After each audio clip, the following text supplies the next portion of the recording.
members, I welcome you to this meeting of the Senate Public Accounts Committee.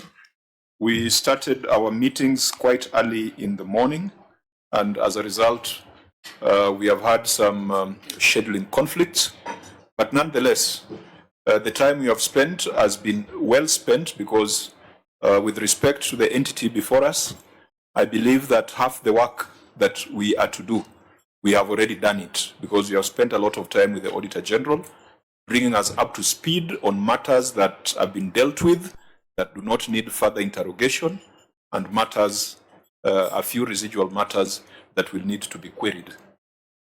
So let's start the meeting formally with a word of prayer.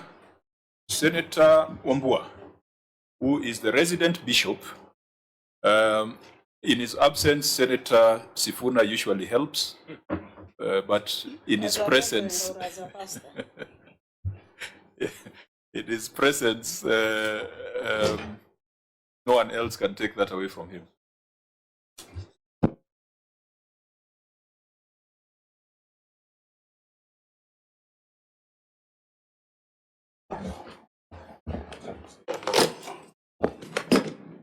Let me use this one. So thank you, Chair.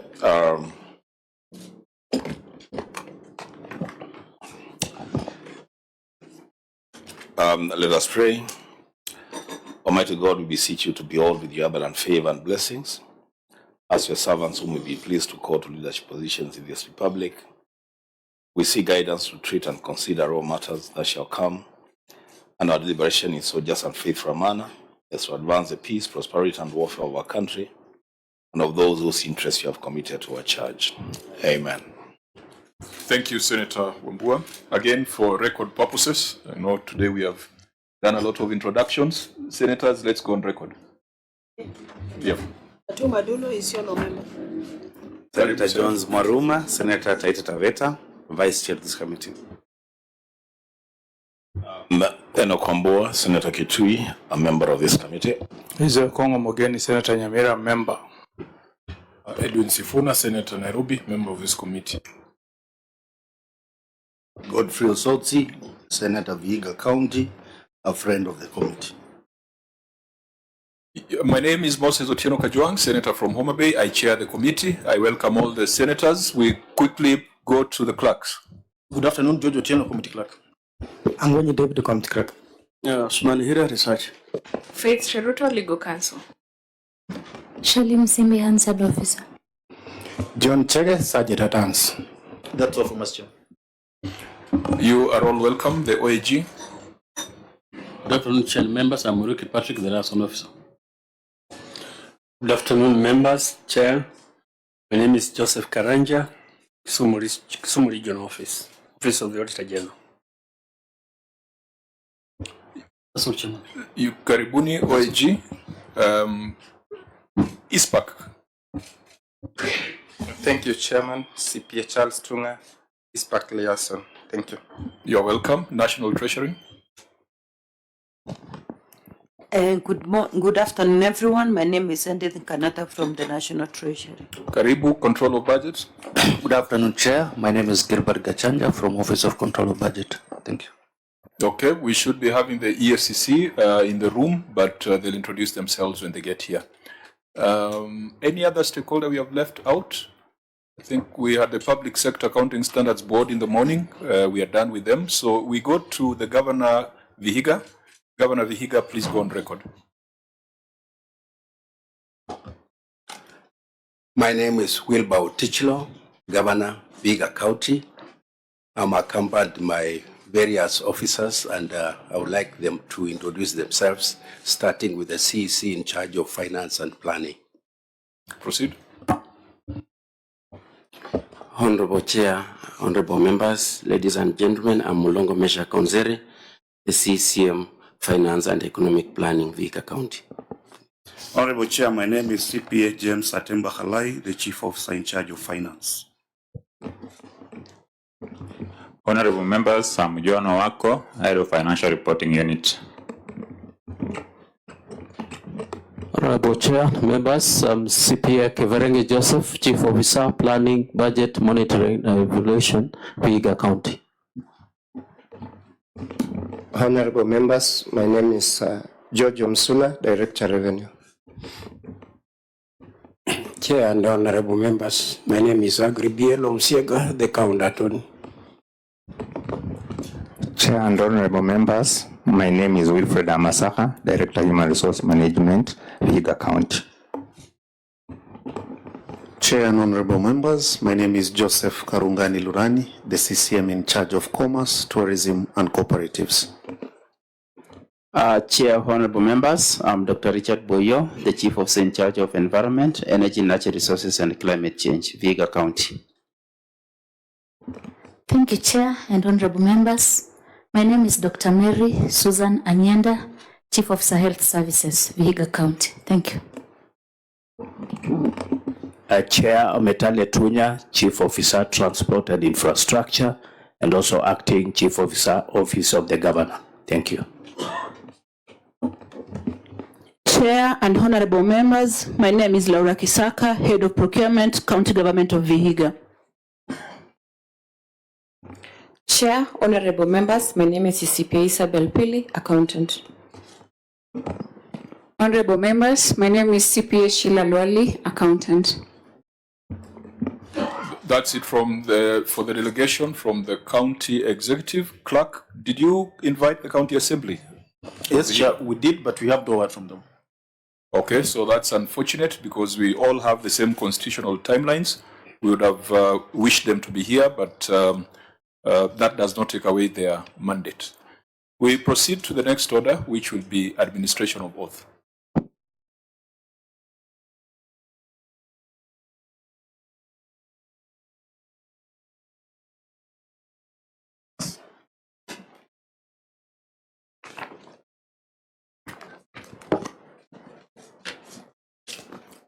I, Wilber Otichillo, do solemnly swear that the evidence that I shall give before this committee in respect of the matters before the committee shall be the truth, the whole truth, and nothing but the truth. So help me God.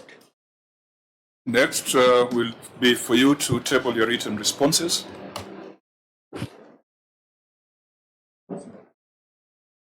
Mr. Chairman, sir, I hereby table the following documents before the committee.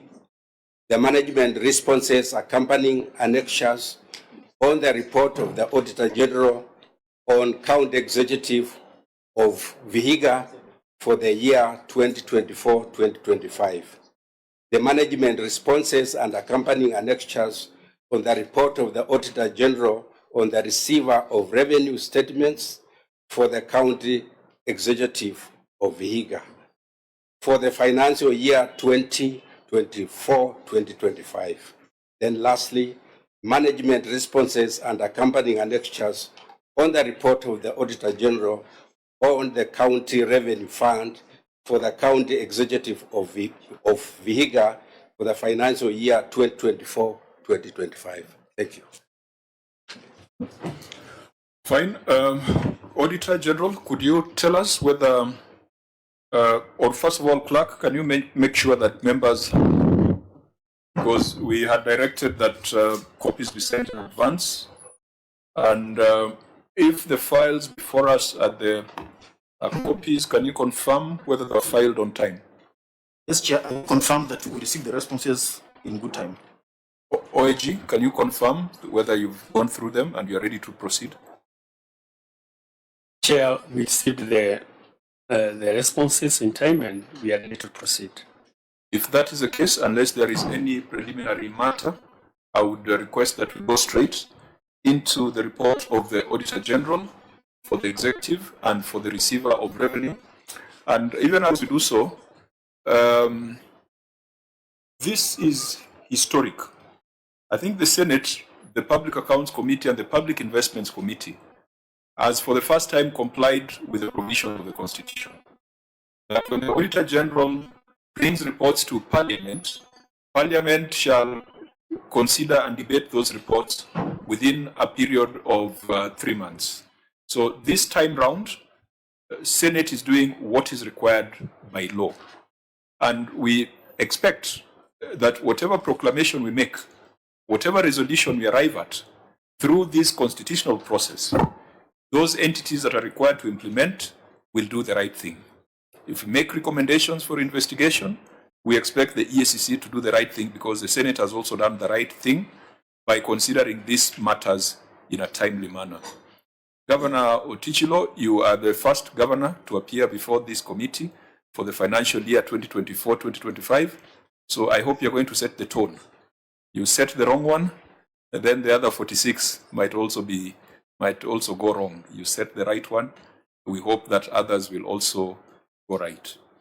We also take note that it's the first time you're considering financial statements prepared on accrual basis. For the last 10 years, counties have been reporting on a hybrid of cash and accrual. And so the financial statements might look slightly different. Before you came in, the reason why it took long for us to start this meeting, we should have started at 10, we were in conversation with the Public Sector Accounting Standards Board and the National Treasury on the differences between reports on accrual basis and reports on cash basis. Because if you don't do that, we'll start asking you cash basis questions. I think we are very clear in our minds right now that we'll be asking accrual basis questions. We are also very clear on the transition. We know what you expect to do in the first year, in the second year, and in the third year. We are also clear that there could be accounting issues as a result of that transition. And if they are purely accounting issues to do with compliance with the standards, we'll agree with the Auditor General to handhold you, and then we track them at the next cycle of implementation follow-up.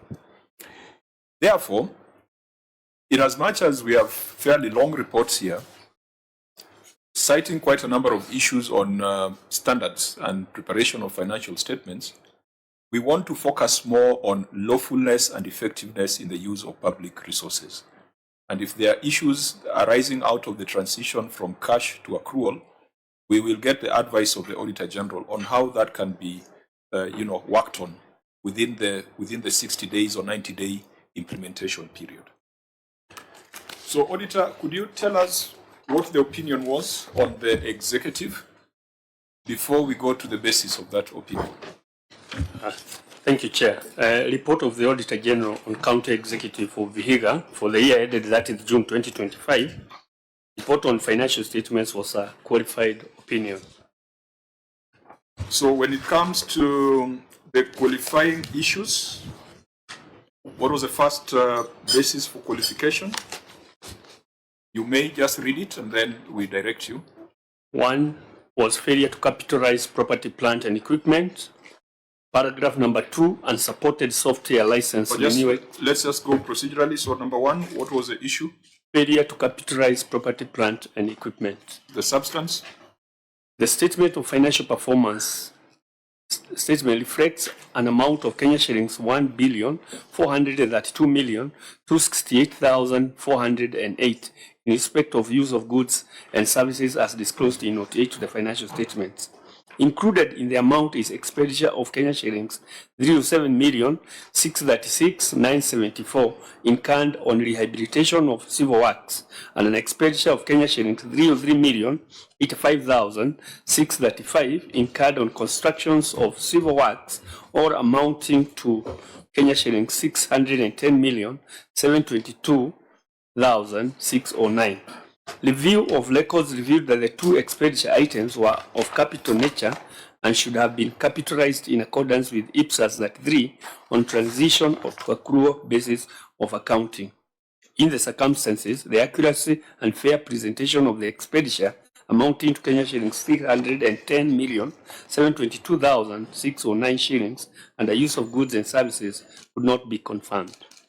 And what was the position of management, Governor? Thank you, Chair. Chair, allow me to request my Chief Officer in charge of Finance to give a response. Thank you, Chair. We respond as follows. The management acknowledges the auditor's observation on the above subject matter and responds as follows.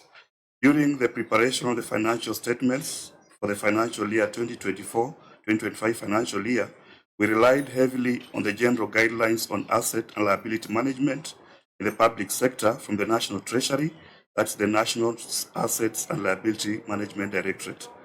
In the guidelines, Part 4, 1E, provides that's for accounting for non-financial assets. Section 112 gives guidance on capitalization of assets and threshold, and it sets the capitalization threshold is the value above which assets are capitalized and reported in the financial statements as non-financial assets as opposed to being expensed in the year of acquisition. The capitalization threshold should not be applied to the components of an asset, but should be applied to the value of the capital asset as a whole. All other expenditures shall be recognized as an expense in the period in which it occurred. In particular, the expenses incurred in maintenance or reinstatement of an asset that ensures that the useful operating life of the asset is attained shall be considered as operating expenses and shall not be capitalized, irrespective of the quantum of the expenses concerned. Since we are in the first year of transition to accrual basis of accounting, and as per the IPSAS 33, that's the first time adoption, we are required to recognize the financial assets and liabilities, that is current assets and liabilities, as guided by the Treasury Circular number 3 of 2025, part 2.3, and also develop policies of recognition. The county has since developed Vihiga County Assets and Liabilities Management Policy and Procedure Manual, which will guide on the capitalization and other assets management areas like identifying and revaluing, classifying of assets for them to be reported in the financial statements in the last year of transition, which is financial year 2026-2027. We submit, Honorable Chair. So in English, are you agreeing with the Auditor General or you are disagreeing with the Auditor General? Honorable Chair, in our interpretation, going by are you agreeing or disagreeing with this finding?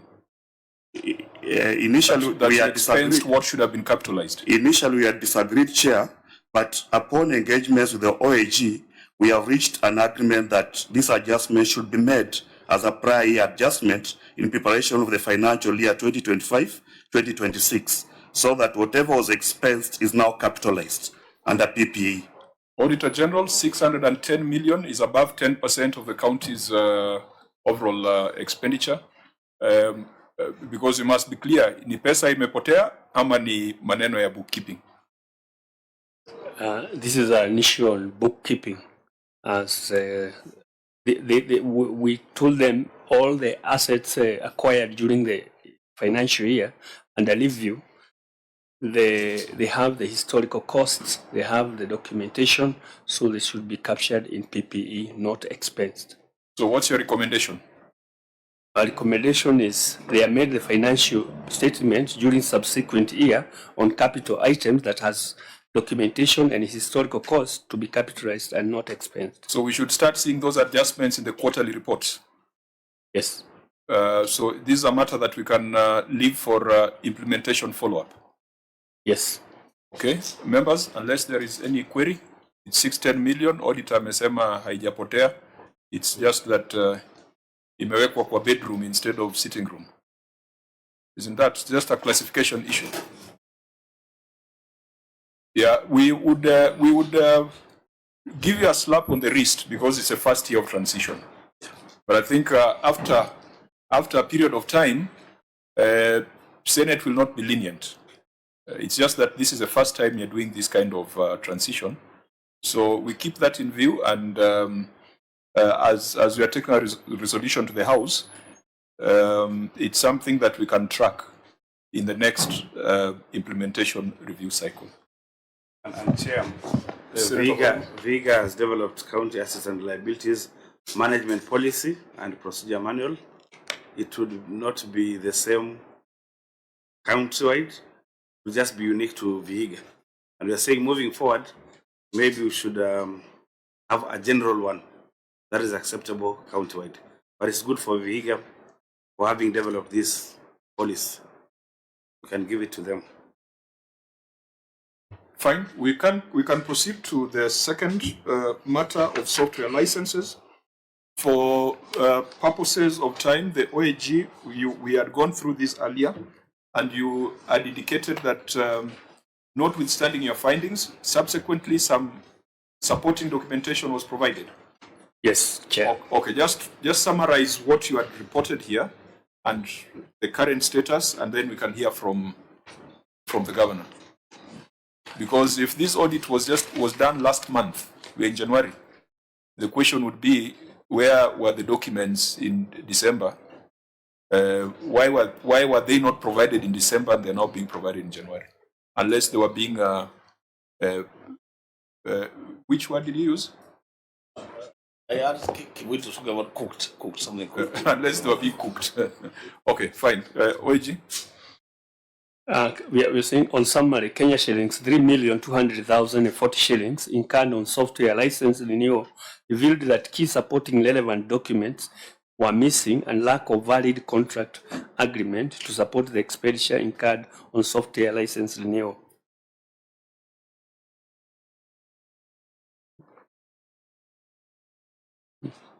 Was also a direct procurement authority that was required.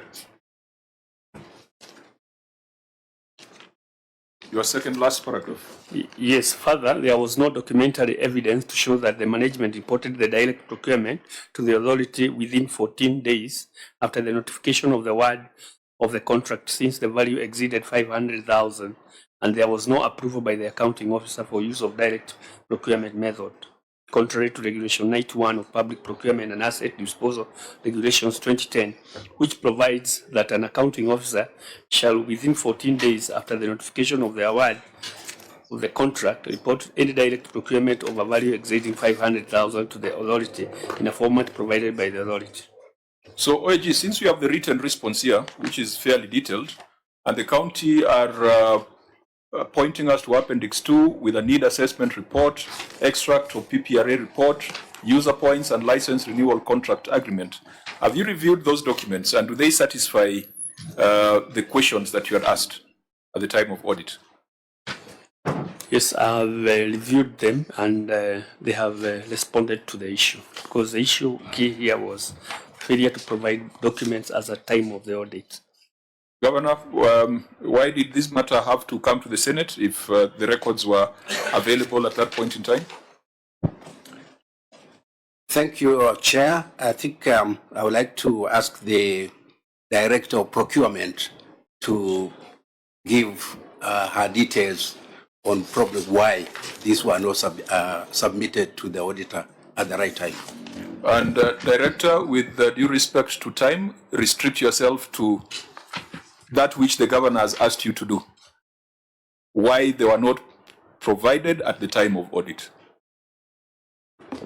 Thank you, Chair. I can confirm the documents were provided in good time, but you realize when the queries are raised in the draft report. So you disagree with the Auditor General? I can confirm the documents were sent via email to the Auditor General. What is your definition of good time? They were sent to the Auditor General. On? During the response to draft responses. Specifically on which date? I cannot be knowing the date. We don't deal with terms like in good time. In good time must meet, it must be defined from the timelines in the Constitution and statute. So they could have been sent on 31st of December. That is outside that's a date when they're supposed to be reporting. Chair. So I just want us to agree on some basics so that these matters will not recur in future. So you are saying you gave the Auditor General the documents? Yes, Chair, before the management letter came. Auditor General, you are being accused of being frivolous and raising issues that have already been answered. At the time of management letter, the documents have not been provided. A DAR, a draft audit report, was also sent to the client, and the documents were not provided. Who is saying the truth between the OAG and the county? Governor. Chair, allow me to request the Chief Officer in charge of Finance. I think he knows more details. Let him present that to this committee. Chair, let me clarify with your permission that this particular query was introduced at the draft certificate level. And the challenge we are normally given only 3 days, about 2 to 3 days. So I know by the time we are giving to OAG, the documents have already been transmitted from Kisumu to Nairobi for issuance of the final certificate. But later on, we engage the OAG at Kisumu and we reached Mr. Temba, you have said something extremely dangerous. Extremely dangerous. That it was introduced at the draft certificate. Because I thought this is a continuum. That nothing will find itself at the end without having gone through that process of samples and queries and management letter. That the OAG cannot just bring a surprise at the end. I agree, when they were on the ground, that issue was transacted. But in terms of documentation, at the draft level is where now we received the query and we went through our documents to locate these particular documents. We were able to remit to OAG and ultimately, after engagement, we agreed that the issue now is resolved. That's where we are. Patrick, can we? Because it's a very dangerous comment, which, if not managed, could give the impression that the OAG introduces things at the end of the audit process.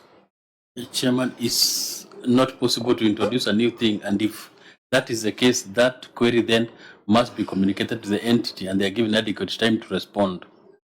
If there is any review to an issue that was initially in the audit query, and even then in the management letter, it can only be amended in the way that information is being requested.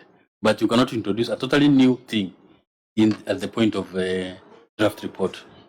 Very rarely does it happen. Senator Chairman, even when you see, Chair, the chief officer, you participate in this at the entry level and at the exit level.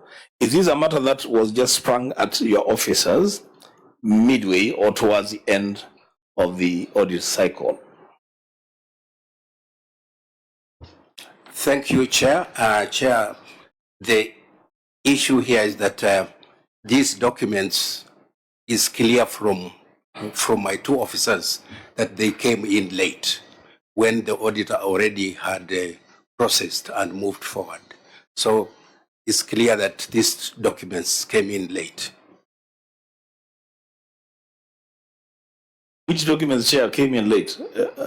I thought it was the documents from the county government of Vihiga that we are questioning. So they came in late from when? The documents being submitted to the Auditor General when they were required. They were not submitted at the right time. Auditor, you, the OAG, I know Patrick sits with us in Nairobi, so our friend from Kisumu Hub, you are the one who did this audit. Were you the one on the ground? Yes. So a lot of things are being said back and forth. Can you give us your professional account? I have the management letter that was issued, and the issue was raised at the query number 4.7, lack of assets ownership documents on software licenses. And what's the date? The date on which that particular, the ML was released to the client?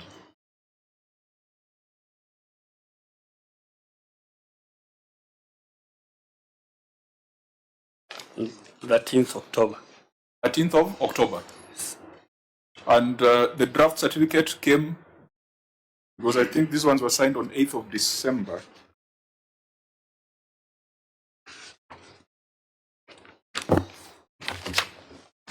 Because we must all proceed in good faith. We must, if there's no good faith, we will not be able to proceed. The Auditor General signed this off on 8th of December, the final certificate.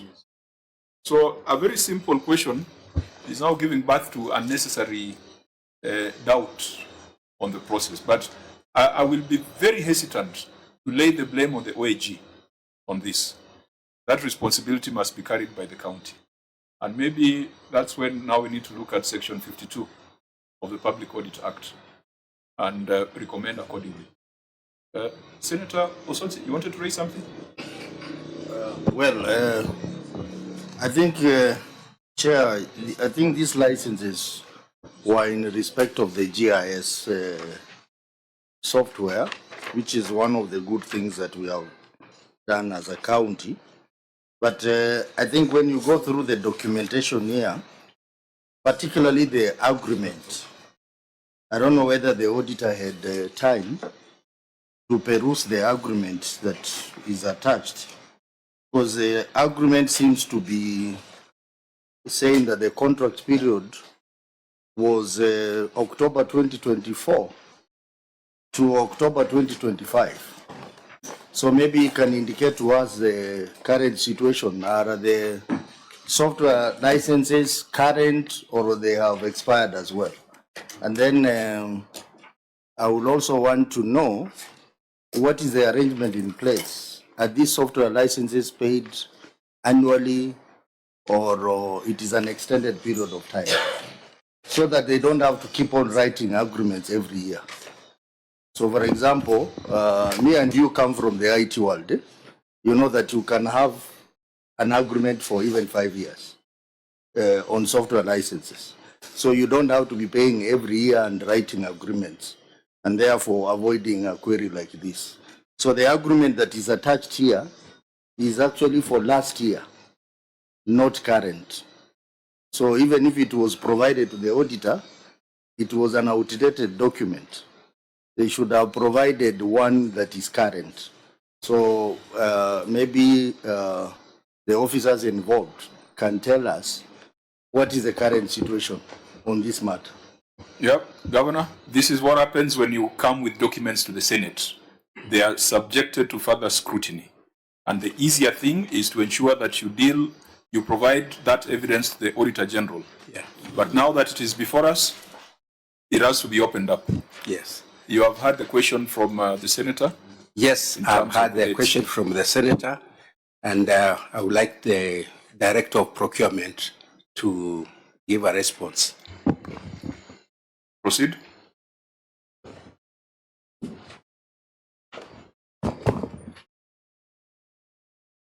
Thank you, Chair. The agreement was renewed, currently status renewed.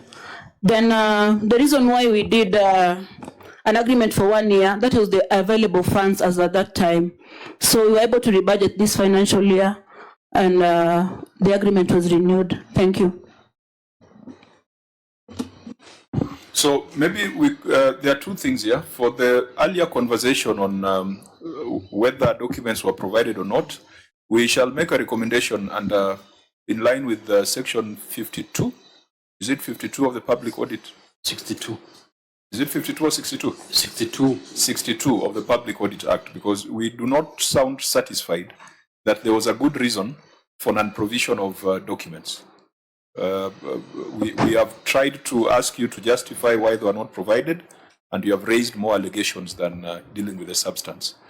For the value for money and also the veracity of the contracts, we'll ask the Auditor General to relook into it and just ensure that this contract negotiated is value for money and that it is the best arrangement for Vihiga County. So I don't think there's loss of money here. It's more of a compliance issue. Fine. We go to unconfirmed depreciation charge.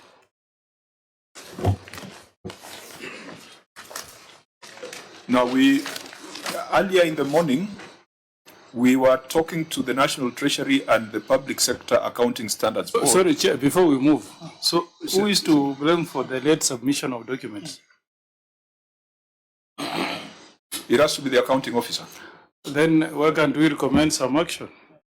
If there is somebody who is culpable. We have always had the practice of recommending administrative action.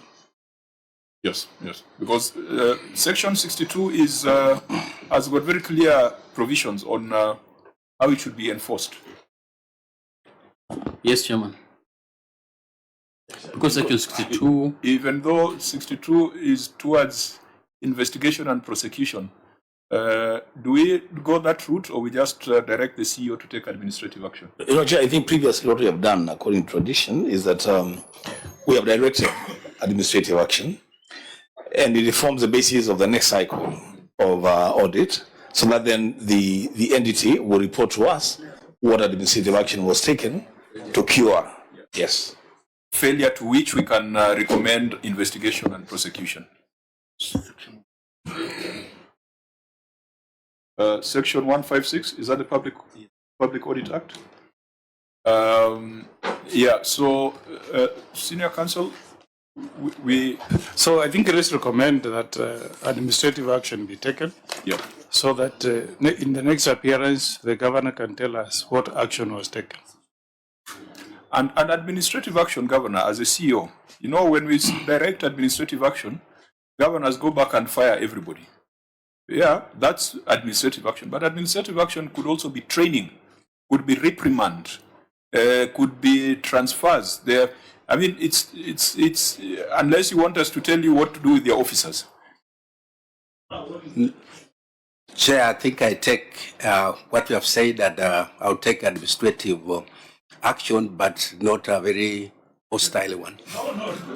No, stop clarifying.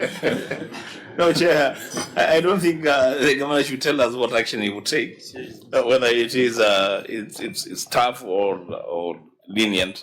I think we just want administrative action. And the purpose of it, Governor, and we are not, I mean, we should actually be helping each other here, is not just to punish. It also gives you an opportunity to find out what exactly happened. How come? Because now you're not even clear whether the documents were given, at what time they were given. So that next time we don't have a repeat of this.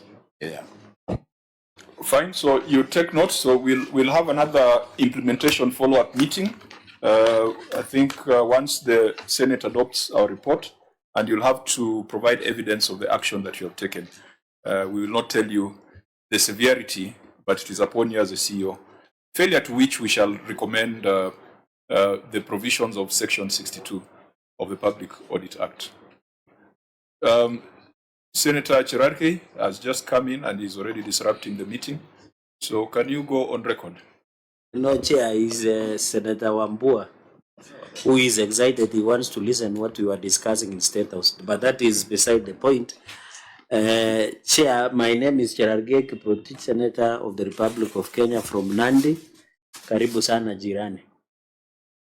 Okay, so we proceed. There's a matter of depreciation charge. Again, this is a new auditor.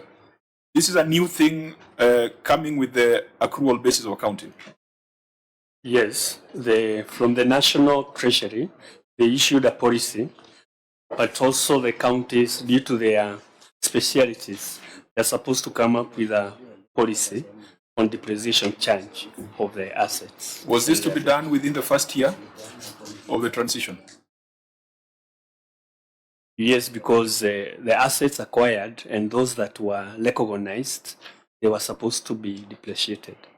Okay, so these again are fairly technical matter. Governor, have you done your policy on depreciation charge and amortization? Yes, Chair, we have done that. Has it been approved by the Assembly? It's just been approved by the County Executive, and we are forwarded to the Assembly.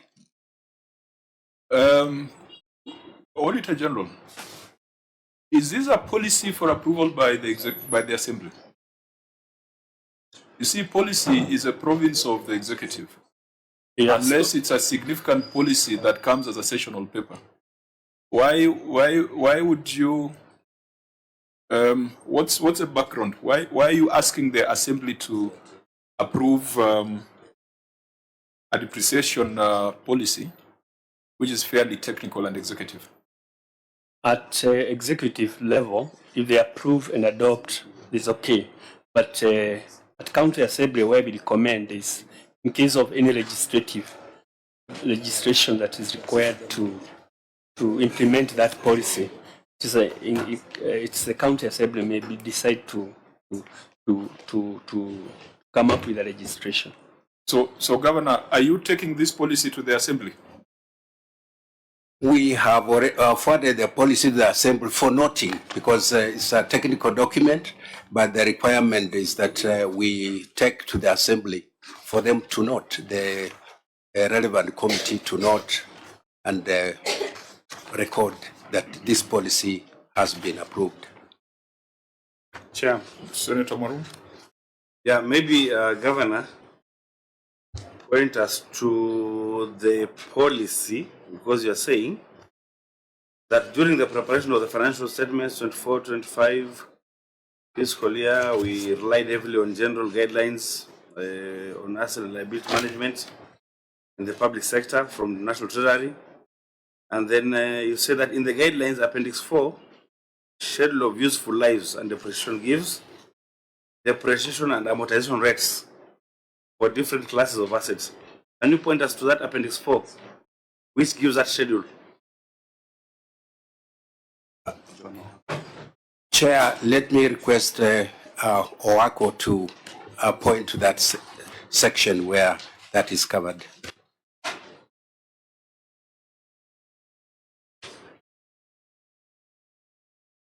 Yes, proceed.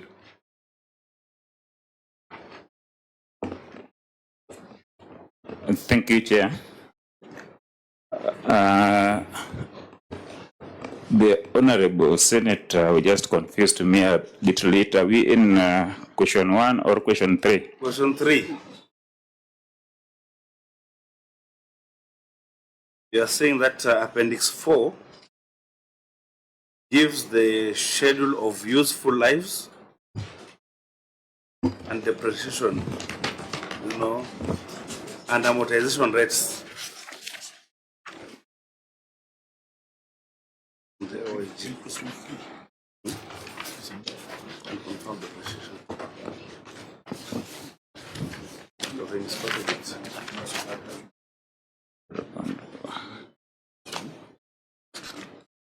I hope you're all reading the same document.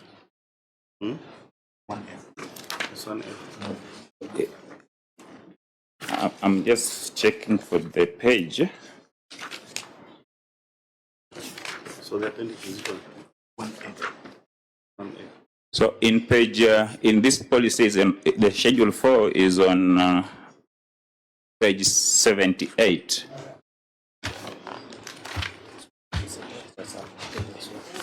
Page 78 of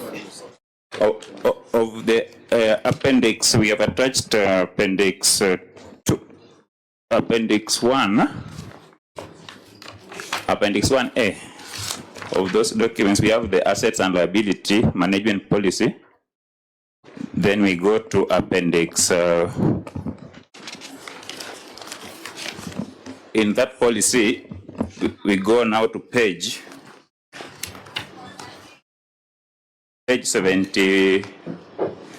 74.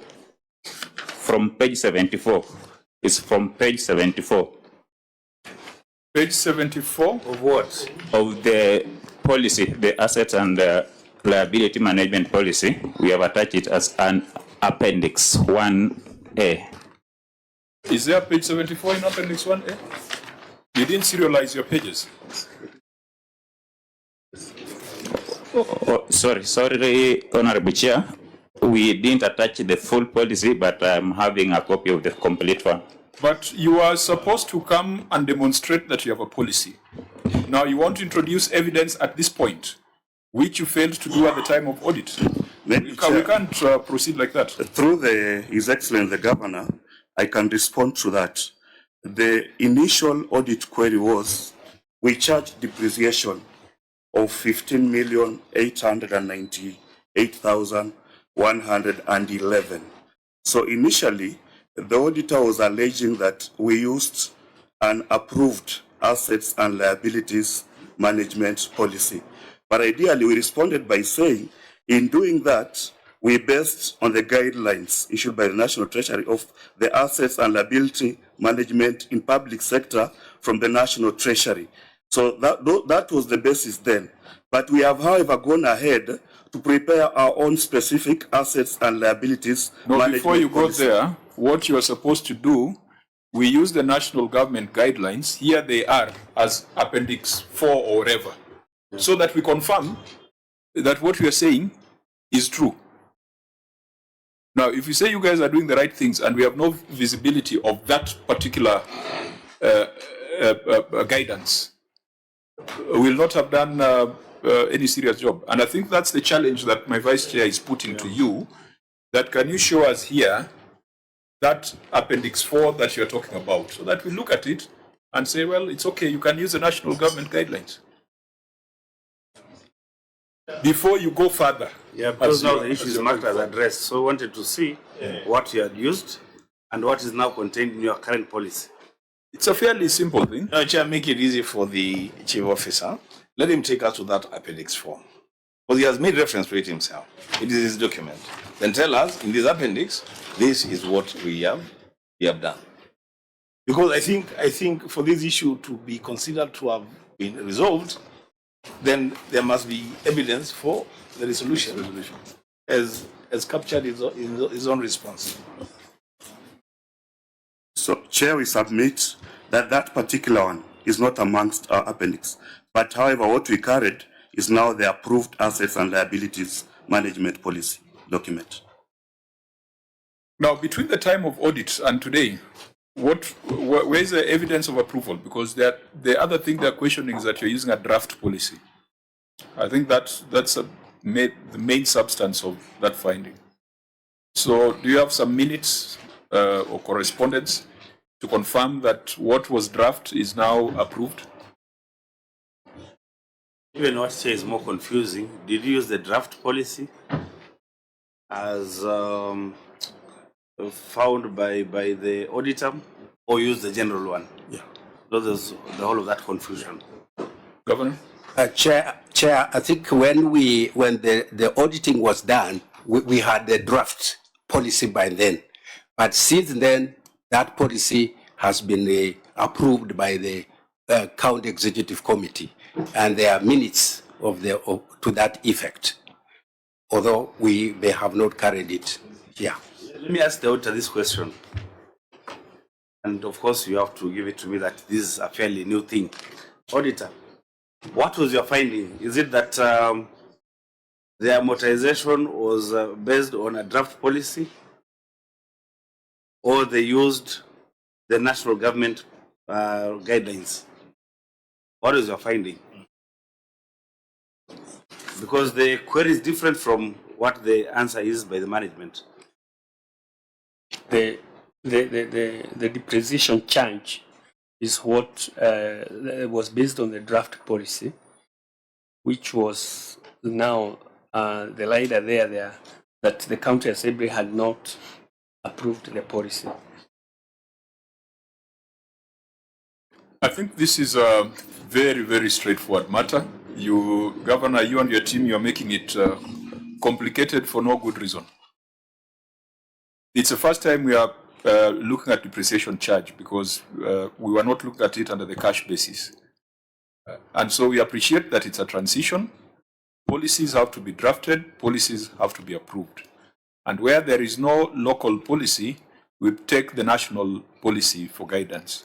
But it was explained to us in the morning by the Public Sector Accounting Standards Board that different counties might have different realities. And they gave us this example, that depreciation of a vehicle in Vihiga could be different from depreciation of a vehicle in Turkana because of the terrain. So counties can have different policies or different charges. So we encourage you to regularize that policy. But since we don't have visibility of that Appendix 4 or Schedule 4, OAG keep this in view, go back and confirm that that policy has been approved. And if there is a requirement that the Assembly should also approve it, then we confirm that that is done. Because in this accrual basis, a depreciation charge is almost like an expense, isn't it? It reduces the value of your assets. So it cannot be done haphazardly. There must be a clear policy. Chairman, it's true, because it has a bearing on also the surplus or the deficit declared by the entity. So it also affects the statement of financial performance. So it's a serious accounting matter.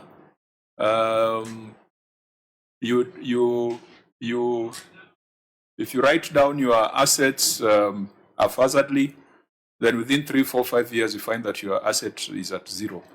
So being the first time you're doing this, keep it in view, confirm the policies have been approved, confirm they are consistent, or not, not consistent, because county and national, they might not be 100% consistent, but just confirm that they comply with best practice and the standards as have been proposed. But Chair, because they are borrowing from the national, let them give us the national guidelines, I think, to the auditors, so that we can ascertain that is what you used. You borrowed from the national guideline in formulating your county, and you also get the view of that national guideline. We will be more comfortable with that. Chair, you're given a ruling on this. I don't want to belabor the point. The only problem is what the entity is saying on record is that they use the national government guidelines. What the Auditor General is saying is that they use a draft policy document. None of those documents is available to us.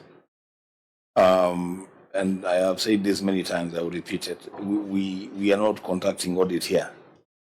So Chair, as you ask the Auditor General to keep it in view, I think it's also important for the entity to know that this is not where the audit is taking place. And if they make reference to any document on record, then it's only fair that the document is made available for us to cross-check. I think. Okay, so we can't mark this as resolved until the OAG does the things that we have asked them to do, and until the entity provides that national circular for confirmation by the OAG. So this remains, we keep it in view, track it at the next implementation review. Quickly to receivables. Another new term, well, not entirely new, but accrual tends to like receivables and payables. Long outstanding receivables. Thank you, Chair. The statement of financial position reflects balance of Kenya shillings 10,865,170 in respect of receivables from non-exchange transactions as disclosed in Note 13 to the financial statements. However, the following unsatisfactory matters were noted. 4.1 outstanding salary advances. Included in the balance are salary advances of Kenya shillings 1,865,170, out of which Kenya shillings 1,775,438 were advances made in the year 2015 and 2017 to 10 members of staff. The staff members included 4 former staff of the county executive, 1 current member of staff, 1 former deceased member of staff, 3 current sitting MCAs, and 1 former MCA. The management of the executive explained that a recovery of Kenya shillings 85,168 for the 2 officers has been made. However, no evidence in form of pay slips was provided for audit review to support this explanation. Further, no reconciliation had been provided to show the movement of staff advances opening balance of Kenya shillings 1,950,338 and the closing balance of Kenya shillings 1,865,170. In the circumstances, the accuracy and recoverability of the receivables from non-exchange transaction staff advances balance of Kenya shillings 1,865,170 as at 30th June 2025 could not be confirmed. So let's spend very little time on this. The amounts being cited there, 1,085,000. Governor, what's your response on this very quickly? Thank you, Chair. Chair, allow me to request my Director of Human Resource to give the response.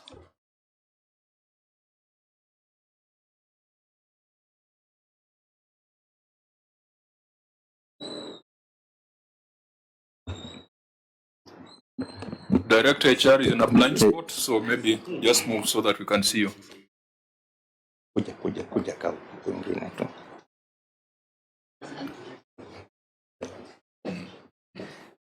Thank you, Chair. We had made a written response to it. I read through. The management acknowledges the auditor's observation on the above subject matter and responds as follows. Some of the long outstanding salary advances were advanced to members of the county assembly when the payroll was still managed centrally at the county executive. HR, again, for us to move swiftly, because when I'm looking at the time, we might be here up to 6. This one was a very straightforward matter. You have agreed you advanced money to certain officers. Yes, Chair. You have agreed on the amount. The 1 point, you agree on the amount being 1.9, the amount advanced. 1.8. 1.8. Yes. The auditor says you have only recovered 85,000. Yes, Chair. You agree with that? Yes, Chair. So the question is, what are you doing about the difference? Yes, as we've indicated in the response, we've recovered monies from staff who are active on payroll, and we have submitted the evidence, but the other persons who had been advanced the money, we did not find the primary record upon which they committed to receive the money. We were informed that sometimes in 2016, the building which housed the primary evidence in terms of the application forms caught fire, and for that reason, when we contacted the office of county attorney, he wrote to those persons, and they have all responded indicating that they want evidence that indeed they applied for the money. So it has not been possible for us to proceed with the recovery. Is there? Do we have a copy of that reply? Yeah. Yes, that's what I'm saying is what in summary is in the response that I was. No. The last bit where you are saying that the persons who advanced the money are writing back asking for evidence. I'd like to see a sample of that letter. Because Wameruka, that they didn't get the money. I'd really like to see a copy of that letter. And also, is the officer who authorized the advance, is he still working in the county? Yeah.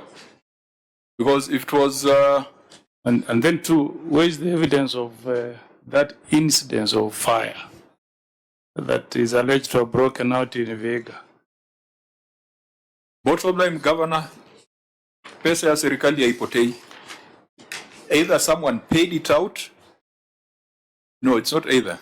There's someone who paid that money. Sure. And someone received it. The person who received it could be the same person who paid it. Or the person who received it could be somebody else. So, instead of wasting too much time running after people, we must start with the person who authorized the payment. In fact, in terms of interest and advances, I think the PFM is very, very clear on the responsibility of accounting officers.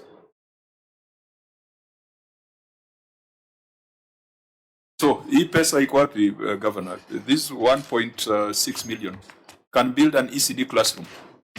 Kuna ECD classroom hapa ya 1.7 million. Yeah. How do we get back this money? Chair, these two persons were in the first government, and they were CEC members. And as we have heard from the Director of Human Resource, the documentation that had all these details, somehow we were informed that the office or the place where the documents were caught fire, and all the documents were burnt. So there is no evidence for us to be able, and I think that's why. But Governor, if you and the auditor agree that this advance was made, then there must be a record that the advance was paid. Because if there's no record, why is it in here? Why are you even responding to it? If there's no record, why is your county attorney seized of it? I have him. He's here. The chair, let's be a bit prudent with public money. Why this money was advanced in 2016, okay? 2015. Why does it take 10 years before the county attorney issues a demand letter for the recovery of this money. Yet he knows the statute of limitation may not allow him to recover that debt now. Is that negligence on his part? Huh? Because I'm looking at Annexure 3C, Chairman. The demand for the repayment of this money was made on 5th of June 2025. Why that long inordinate delay? Chair, I really wanted evidence, as alluded by the HR officer, that the officers indicated that they want evidence that that money was advanced to them. How would you know money is advanced to you? It's because either there is a wire from the county coffers to your account, or you have signed. So for the documentation, maybe the documents might not be there, but if there was a wire from the county CRF account to that officer, and that officer expended that money, then why should you want evidence whether that money was advanced to them or not? Be very clear. Because that money went to that person's account. Chair. Governor? Chair, I think my position is that is the Director of Human Resources that keeps all these records and should be able to avail them.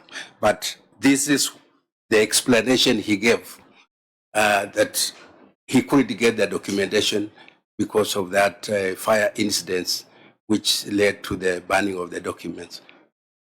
But then what would be the basis of your demand letters? Letter of demand before action and recovery? I don't know whether it's the one you're referring to that were done sometime in... Yes, and we want to understand from the county attorney whether he understands the Limitation of Actions Act in terms of debt recovery.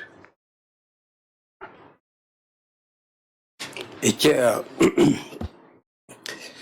let me confirm that I understand the Limitations of Actions Act and the limitations. What is the period? So that we test whether you are supposed to occupy that office? Yeah, if it's on contract, then we are talking of 6 years. If it's related to land, it's 12 years. If it's related to tort, it's 3 years. So what was this one? What was it relating to? Chair, this is public money, and we received instructions from the Treasury. If you see, if you look at Annexure 3B. No, was it within or it was already time barred? You're a lawyer. Chair, we had to act. This is public funds. You are sure you can file a suit? Because you know the debt had not been written off. It was still a liability that was pending. Are you a member of Law Society? I'm a member, and I'm a very senior member. I was admitted in 1987. Fine, so educators, no. Because the limitation. Tell us on the limitation. Limitation of Actions Act. Governor, you may be very unfortunate if that is your county attorney who cannot understand basics on the time you need to file suit before you are time barred by the court. Chair, that is very unfair, with the due respect, because I have not filed any suit. County attorney, relax. Relax. Yeah? There's no need to raise your temperature. There are documents here which you have authored on the 5th of June. And perhaps it looks like you are doing the right thing, because I would have told the governor to advise you to do exactly what you have done. But senior counsel is raising a flag that due to the statute of limitation, this might be a futile exercise. That is what we need to deal with. I don't care when someone was admitted or what.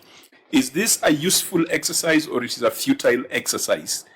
Let's establish that as a matter of fact, not as a matter of opinion. It looks like the right thing to do. Chair, but is it going to yield the results that we need? Chair, we just issued the order through the chair. Wait, before it comes on board, I've read the letter that you wrote from County Attorney Honorable Sande Mukuna for the information. In the last paragraph, which was written 50 June 2025, so mark the date, say we intend to file the suit in accordance with the instructions within 21 days from the date of this letter, unless the amount is faithfully by a banker's check in favor of the county government of Vihiga.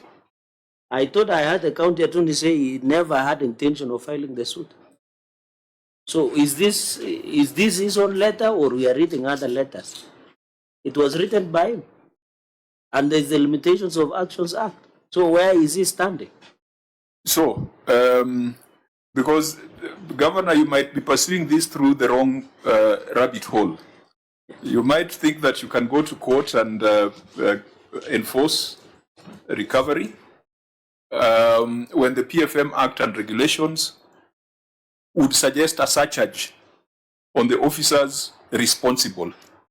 You know, there are very clear provisions in the PFM Act and regulations, such that if you are not able to recover this money through other means, you go back to the officer who occasioned the loss of the public funds. So the question is, this route that you are taking going to bear fruit, Governor? Based on what I've learned and gathered from this meeting, we may not be able to gain anything with this route. That's what I've heard, and I'm not a lawyer, but I've heard two lawyers talk, and I want to say that we have to look for another route, because this may be a futile route based on what I've heard. Maybe to give the county attorney just a little bit of benefit, when he was admitted, some of us were still in school. What is your advice to the governor on this particular matter? Chair, when you look at our response, we have already made a conclusion that we are not going to pursue further. These are some of the days that we may seek the proper procedure of writing them off. But Chair, even when somebody owes you, and you know very well that maybe you are limited by statute in terms of time, writing a demand notice may yield fruit. If the person acknowledges, says, I owe the money, you know very well time will stop running, and you'll have the right to recover the money. So when I acted in accordance with the instructions, I expected a response from the person. But the people responded and said that, okay, we want evidence that we owe the money. So this is the evidence I went back to the relevant department to find out, and that is when I was told the relevant documents were burned in a building and they have not been recovered. So the next move... they've put you on a wild goose chase. I think so. And who is that? Is that finance? Who's putting this advocate on a wild goose chase, knowing very well that there's nothing to catch? And Chair, I don't know who wrote this response, because me, I'm looking through the appendices. When you say that demand letters were also done to the office of the county attorney, to Mr. Sande Mukuna and Ms. Florence Kaguli, who also wrote back requesting for copies of the salary advance forms, I'm not seeing those appendices. I'm not seeing those letters that are responding to you. Are they there? I think it's what I'd asked for initially when someone alluded to it, but it does not. They don't seem to be here. Yes, Chair. Let me admit that I also cannot trace them, but they were there. I think it was just an omission that they were not annexed. But we undertake. Governor, this is let's contextualize it. This is the equivalent of an ECD classroom, even before you put in the interest. This is a matter that's been running for almost 10 years. So if you are to put in interest, you are talking of 2 or 3 ECD classrooms. So we are not going to let this lie just like that. I don't know, OAG, the PFM regulations, what does it say about an accounting officer who advances money and fails to enforce recovery? Chairman, it says that money will be recovered from the accounting officer for failing to effect the recovery of the money. So, what other option do we have? Or we send that gentleman to chase wild goose? I think the answer lies in the regulations.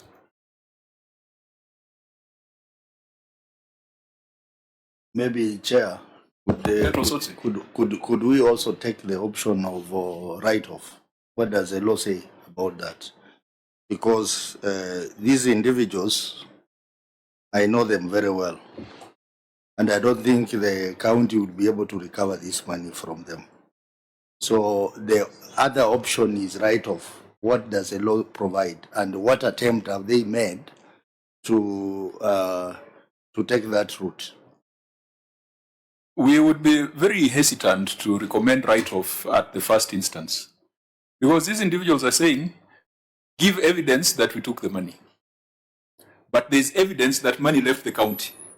So it's a person who caused the money to leave the county who should now be held responsible. I think we have a public duty to make recommendations that serve as a deterrence. And that deterrence should not just be for the county of Vihiga, but to other counties generally. So the best option, Chair, is to direct that the governor should surcharge and recover that money from the officers who advance the money. I don't think we have any other, of course, write-offs are allowable through certain processes, but not in a case where you can clearly see there is impunity. Chair, my only predicament will be all those people who are responsible left. When the first government left, they also left. No, Governor. It's not that way. Yeah. Isn't there an accounting officer now? Yeah, the current one. Yes. But it is those that accounting officer who must take all measures. When they take the job, they know that they're taking the job with all the risks and booby traps that come with it. So I think in terms of recommendations, that's the direction we are going, because all these other charades, I think this matter has come up several times in the past, just like the next matter that we are going into. And I want us to go into this matter of the assembly. Recoverability of amount due from the county assembly. Again, Auditor, what's the substance? Note that into the financial statement also reflects a balance of Kenya shillings 10,865,170 in respect of receivables from non-exchange transactions. Included in the balance was Kenya shillings 9 million in respect of transfers due from county assembly. However, review of receivables records revealed that the county executive transferred Kenya shillings 38 million to the county assembly on 25th February 2021 and Kenya shillings 6 million on 23rd November 2021, totaling to Kenya shillings 44 million, being funds paid for deposit and retention account to bridge a shortfall on county assembly's car loan and mortgage account. However, only Kenya shillings 35 million had been refunded as at 30th June 2025, leaving a balance of Kenya shillings 9 million. In the circumstances, the recoverability of the amount advanced to the county assembly amounting to Kenya shillings 9 million as at 30th June 2025 could not be confirmed. Governor? Allow me to request the Chief Officer Finance to give a response. Thank you, Chair. We respond as follows. The management acknowledges the auditor's observation on the above subject matter and responds as follows. The county executive wrote a letter to the county assembly on the amount in question. The assembly responded to the letter and committed to budget for it in the financial year 2025-2026 to enable the refund. The county executive expects the county assembly to budget for the funds in the second supplemental budget during this financial, since this was not captured in the original budget of the financial year 2025-2026. We submit, Chair. Have you addressed yourself to the illegality in this transaction?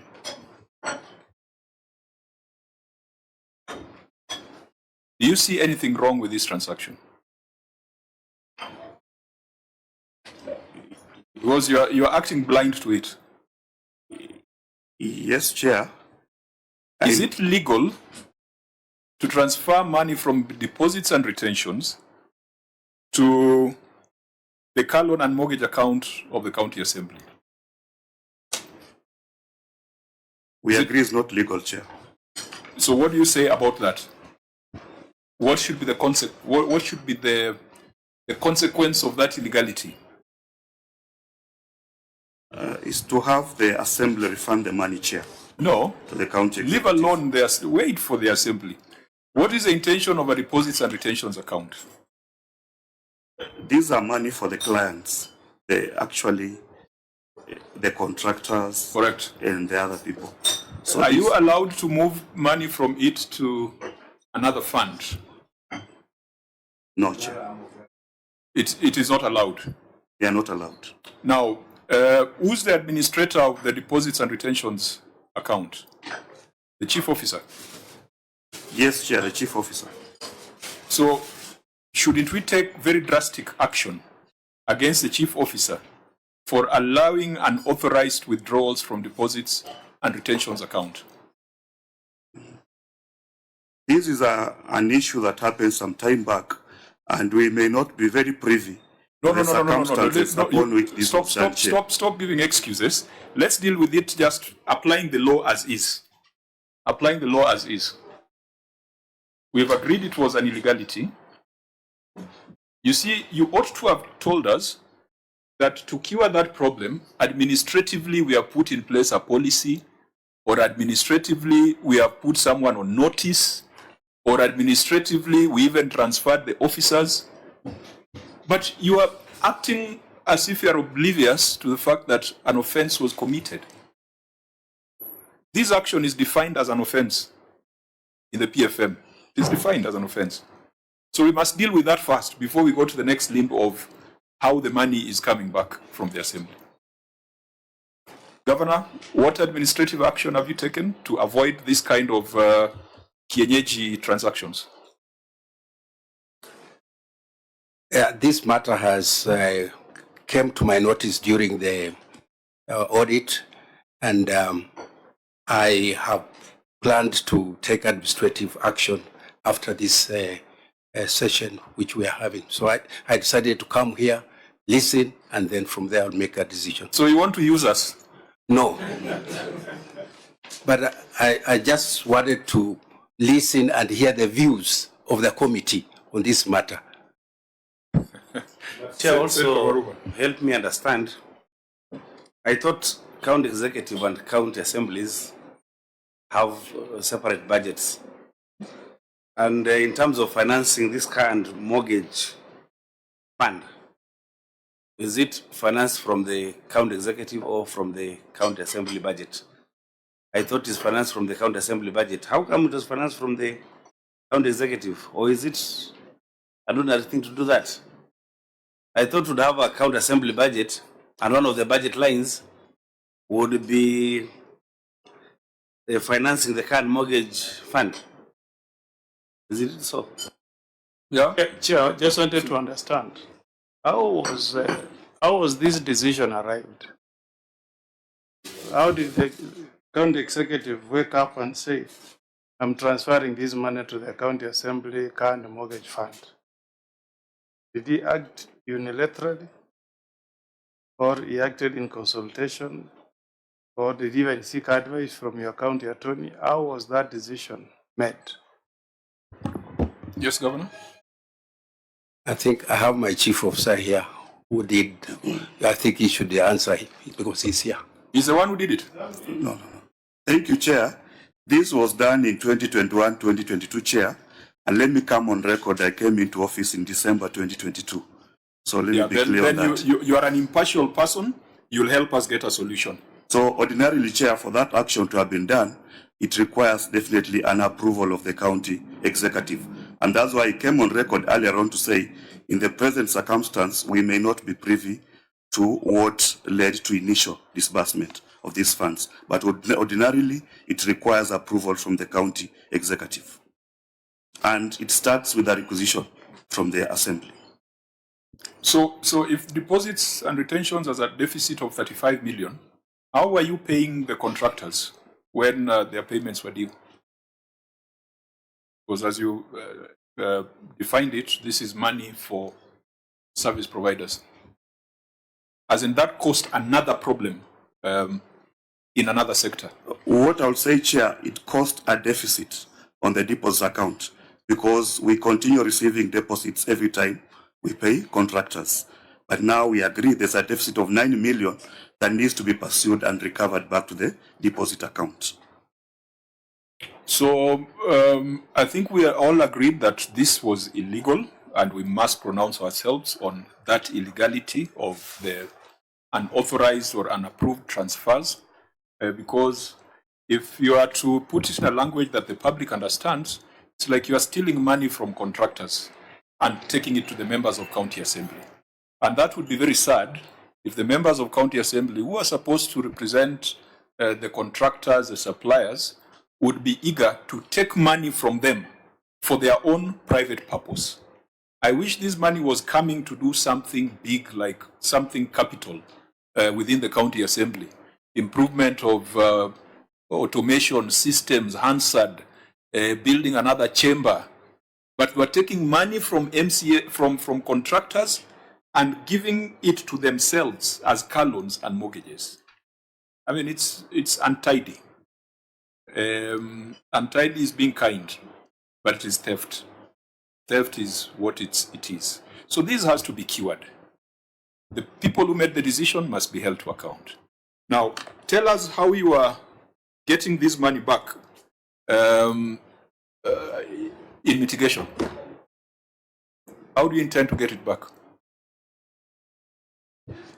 Chair, in our engagement with the county assembly, they agree that indeed they owe this money to the county executive retention account, and they had committed to budget for this money refund for the year 2024. Chair, yes, because when you're saying you are engaging the county assembly, there should be some correspondences. Yeah. Otherwise, anything else would just be stories you're giving us. Point us to those correspondences, please. Thank you, Chair. Allow me to take you to Appendix 4, where there is a letter written by the CCM in charge of finance, giving a breakdown of how the money was sent out and what has been refunded so far. And there's also a response from the county assembly acknowledging that indeed they owe us that money and they plan to budget for it in 2025, 2026. So, Chair, what we are submitting is we hope in the second supplementary, which you hope to be working on in March, they should be able to budget for these funds and refund back to the retention account. Chair. Chair. Senator Chiraki. I think, Governor, you are serving your second term and final. Yes. So I thought when all this was happening, you are fully aware, and I want to dissuade my friend from pursuing the line that since he came 2022, he knows nothing because government is an institution. Whether Otsosi will be the governor or not, he will carry the liability and the functionality of government. So my question to you, Governor, after noting all these errors, what administrative action have you taken?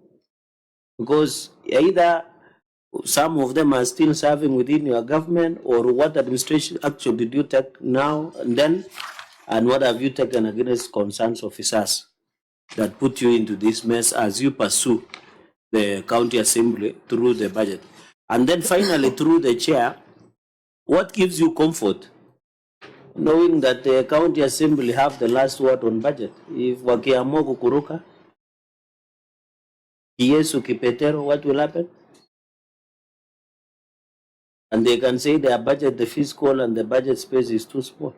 So what other strategies apart from correspondence? So that one on the assurity of the county assembly, and you know how our county assemblies operate, and then on the issue of administrative action, I yield back, Chair. Governor? Chair, I plan to engage the speaker and the clerk on this matter so that when we do the second supplementary, they consider that as a priority. As regards to administrative action, yes, this matter, as I indicated earlier, I'll be taking administrative action against those officers that were involved in this matter. Now, Being directed by the Senate. Auditor General, you are saying 9 million is what is outstanding. Yes, Chair. But this 9 million includes 5 million advanced as a borrowing to Speaker's housewarming. Yeah, please point us to where you're reading. Appendix 4, the one that you are asking for. After the letter, you've got a schedule of funds borrowed and returned by the Vihiga County Assembly. And the first borrowing is a 38 million, which I believe is what you're referring to. Yes, Chair. But there have been subsequent borrowings because the Assembly has been paying back, borrowing and paying back. The last borrowing was on 15th December 2023. 5 million borrowing to finance the Speaker's housewarming. 5 million, which has not been repaid. This is your document. This is your schedule. The last entry on this table. Yeah. Speaker's housewarming. 5 million. Governor, I thought that this was an isolated thing that happened once, but now you are also lending for housewarming on 15th of December, when Parliament assemblies have gone on recess. Which 5 million? Those are 3 ECD classrooms, and it has not been returned. Which one is this? I thought even if we were to borrow, you'd probably borrow to finance a public participation exercise. Right. I mean, it's not legal, but even if you're to borrow to for the MCS to go on report writing, to approve a bill, to approve a policy, but not on housewarming. This is your record down here. And Chair, is this the same county where the Speaker is arrogant? Is it Speaker where we sanction him? Speaker Omulele? No, we won't even go there. Yes. But I'm just concerned about this. Was this also from deposits and retentions to finance housewarming of a Speaker? Was it under the current? Yeah, this happened in 2023. I think the CC was in office. He came in 2022. Can he now tell us? Okay. And now, especially, is this house of the Speaker that you have to warm it with 5 million? What is this? Or is there winter in Vihiga? Can you explain? I thought Vihiga is warmer, Senator Otsotsi, Chair. Are we giving? Or he was using other warmers. Are we that giving too much money to county governments? Yeah. Until they warm. I think, Chair, somebody must pay this money. And you know, even this commitment by the clerk, Peris Odari, that we commit to budget the amounts in the budget for the financial year 25-26. If that commitment was there in the budget, is it in the budget of 25-26, or they have to do it in the supplementary budget? Because if the commitment was solid, then in that budget, we should be having that 9 million already budgeted for. But from my listening to the governor, you are saying that you would still negotiate with the county assembly to have it in the supplementary budget. One. Thank you, Chair. Allow me to clarify that what is still pending from the county assembly to executive is the 9 million arising from the initial 44 million that was transmitted to assembly, where they refunded 35 million, leaving 9 million outstanding. The 5 million you are referring to, Chair, 5 million you are referring to. Just for order, Chair. You know, I'm referring to the letter dated 17th March 2025. That is on page 83. County Treasury outstanding amounts 9 million. That is what I'm referring to. Are you there? Peris Odari is saying, we acknowledge the existence of the amounts, that is 9 million, and commit to budget the amounts in the budget for financial year 25-26. Are we together? Now I'm saying that commitment is not solid, it's not real. Because then in the budget for financial year 25-26, it should have been there. But my listening, because I've not looked at the budget, my listening to the governor, you are saying that you have to negotiate. So that in the next supplementary budget, this man would be budgeted for. So That's correct. That's correct. Yeah, we will negotiate in the coming supplementary so that they can put it that money. But Governor, you need to be concerned that this is systemic. It is not a one-off. And it must be brought to an end because it is an illegality. And for the record, I don't know whether I should trust what you are telling us. I'm still going on. The letter from your government, Vihiga County government, is demanding payment of how much? 19 million, okay? And it says the 19 million is made up of the 14 million, okay? And the 5 million for housewarming. So when you tell us that the only outstanding amount is 9 million, it doesn't agree with the correspondence. And then in reply, the response of 17th of March is saying that we acknowledge the existence of the amount, or there is another correspondence other than the one you have annexed to us. Chair, this letter was written on 3rd January 2024. Is there another one? This is a matter we have been pursuing and we continue to pursue to date. And when we wrote this letter, that was the figure then. But the Assembly has continued to make good this outstanding amount. And after the reconciliation, by the time of the audit, the figure outstanding was 9 million.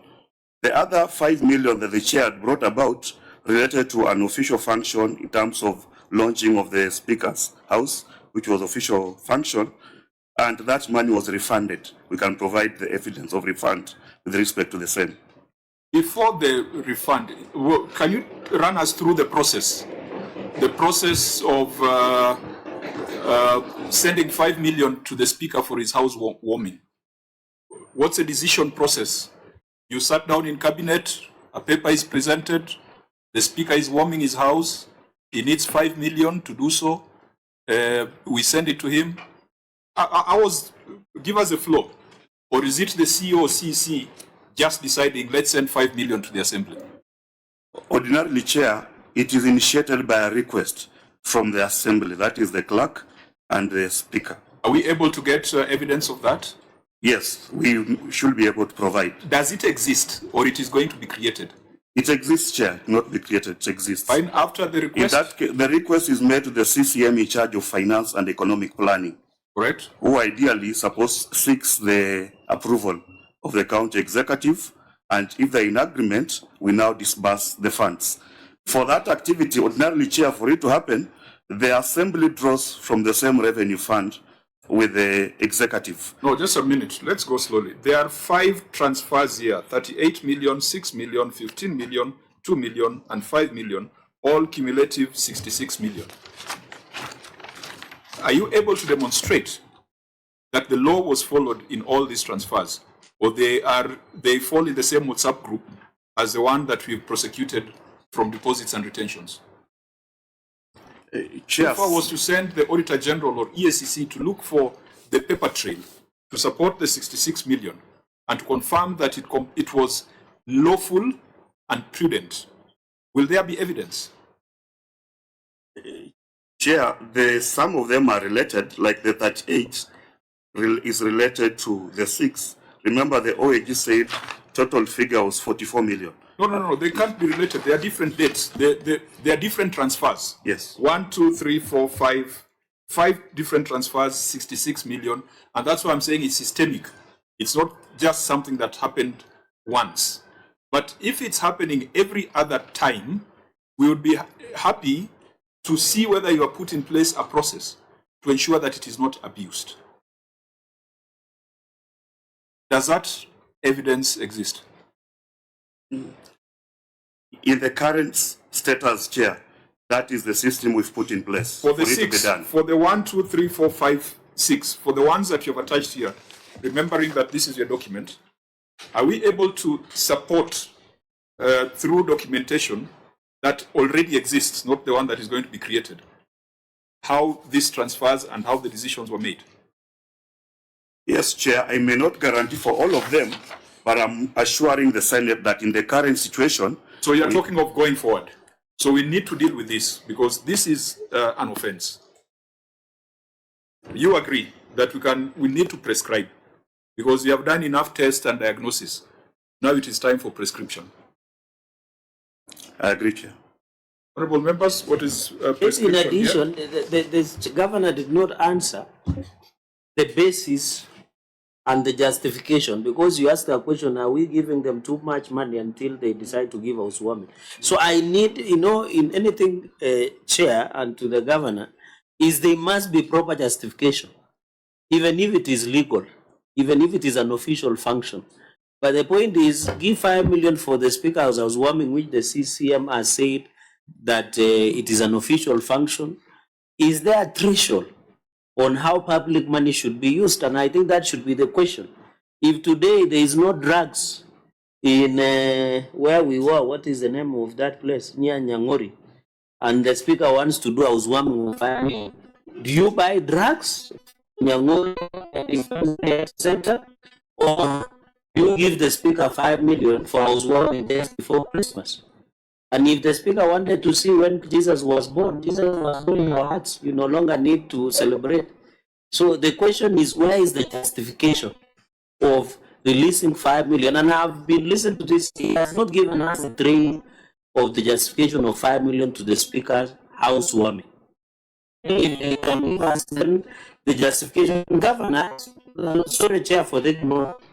If the people of Vihiga today listen, that the Speaker was given 5 million for housewarming, even if it is an official function, do you think, out of humanity, do you think they will agree with what happened? Do you think it is fair? Do you think it is justifiable? Do you think it is moral? So, Chair, I think on this one, we must pronounce themselves, and in my own opinion, it should be directed that they should refund this money. People who used on service and everything, this money must be refunded. This 5 million. It is not justifiable spending. Are you not worried that under the circumstances, even oversight will be blood? How does the Assembly oversight and ask questions when you're the ones who financed their last party? I don't know the documentation here, but what I know is that the function that took place at the Speaker's place was the official. Point of order, Chair. The governor is a former member of parliament. When he took an oath, he owned this documentation. So when he say, I don't know which documentation do you have, Governor, somebody might think I'm manufacturing. Can you own first the document? This is what you submitted. Yes. Then you are a man of letters. Can you choose carefully your words? I apologize for that because what I know is that the money that was given was for the official opening of the Speaker's house. That's what I know, but the writing here. Governor, the narration here. The narration here. The narration is borrowing to finance Speaker's house warming. That is a narration in your documents. And Governor, you are a long-serving member of Parliament, and you have a fairly good record in public service. The reason why I keep asking, what is the process? What is the procedure? Where are the decisions made? Perhaps people are bypassing you and doing these things. But at the end of the day, you are the one who ends up looking like a clown for sending money to the Assembly for housewarming. So please go back. Before we prescribe the stiffest sanctions, you must also go back and take administrative action. Because it makes you look bad. When it is reported that you're taking money from contractors, first of all, to go to car loans and mortgages for members. That might not be too alarming, but you are still taking money from contractors, deposits and retentions and giving the assembly to throw parties. A housewarming for the speaker's residence. 5 million Kenya shillings for housewarming. It is unacceptable. Unless we have gotten to the point where you have drugs in hospitals, then at that point we'll stop believing Senator Sotsi. Because sometimes he tells us that there are problems in markets, there are problems in hospitals, there are problems with water. I think Senator Sotsi is giving us the wrong account. Because Vihiga has enough money to spend 5 million in housewarming. So it makes the governor look very bad. In fact, it makes even Senator Sotsi, even the members of County Assembly, look very bad. And I think we have some very good members of County Assembly. In fact, I thought that the Public Accounts Committee of the County Assembly would be here because we've interacted with them in the past. They've done a fairly good job. So these small things might make you look like you don't know what you're doing. Go back and take stern action. Stop this thing. Makes you look bad. We passed a law for financial autonomy of county assemblies. Please stick to it. And let's give hope to the country, because of all the important things you have said today, unfortunately, this might be the one that finds itself in Luanda Market. About the 5 million Chair, for house and for your information, anasema Mugala muwe na haki mpe, Senator Otsosi was in the forefront alongside Taita Taveta, Elgeyo Marakwet, Isiolo, Vihiga, Tarakaniti, which when you are doing division of revenue on the fourth basis of the formula, they really begged us, literally one by one, until Vihiga was given almost additional of 400 million. Yet now, in fact, if this information had come to me before that there was 5 million for housewarming of a speaker's residence, I would have refused to add 400 million to Vihiga.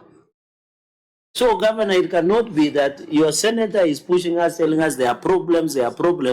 Then when it comes to attention that there was some 5 million that was spent on the housewarming of a speaker's residence, it's very unfortunate. And to add to that, Chair, maybe also for the assemblies, we are giving them too much money. Maybe the 11%, 13%, 14%, and Akara is too much. Maybe we need to go by the 7%. Because if you can have a budget line of 5 million to warm one house belonging to the speaker, this is too much. Maybe even the assemblies are also getting too much money. Senator Sotsi. Thank you, Chair. I want to agree with the committee that I think this money must be refunded back to the county executive.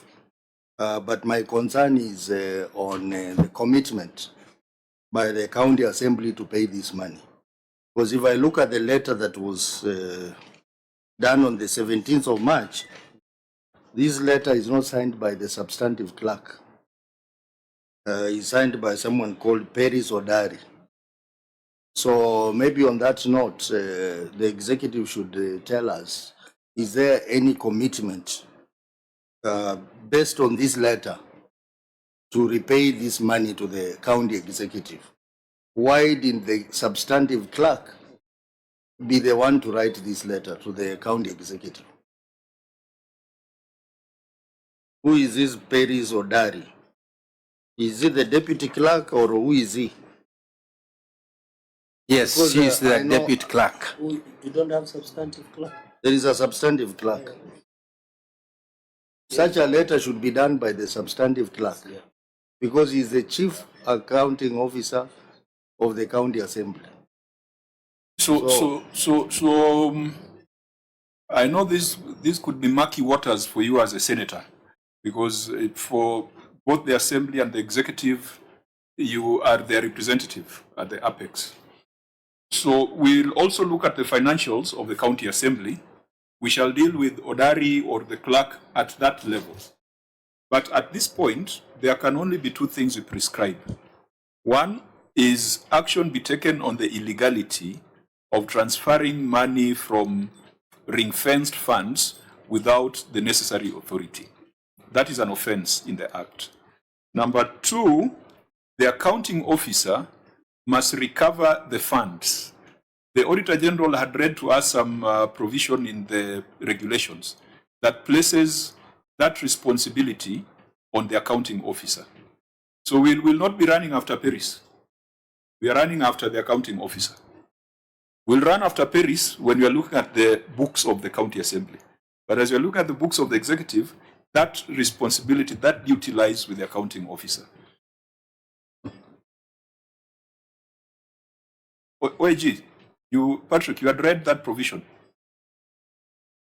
Yes, we refer to it, but maybe I can look for it and read again the exact provision of the law. But Governor, make sure this stops. This sends the wrong message, and I wish your Secretary General was here, even though your deputy party leader is here. This should not be what ODM counties are known for. I'm not sitting here as an ODM member, I'm sitting as a chair, but I see your senator is here.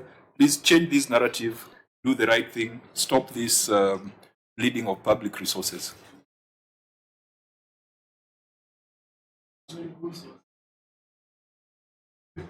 For 5 million.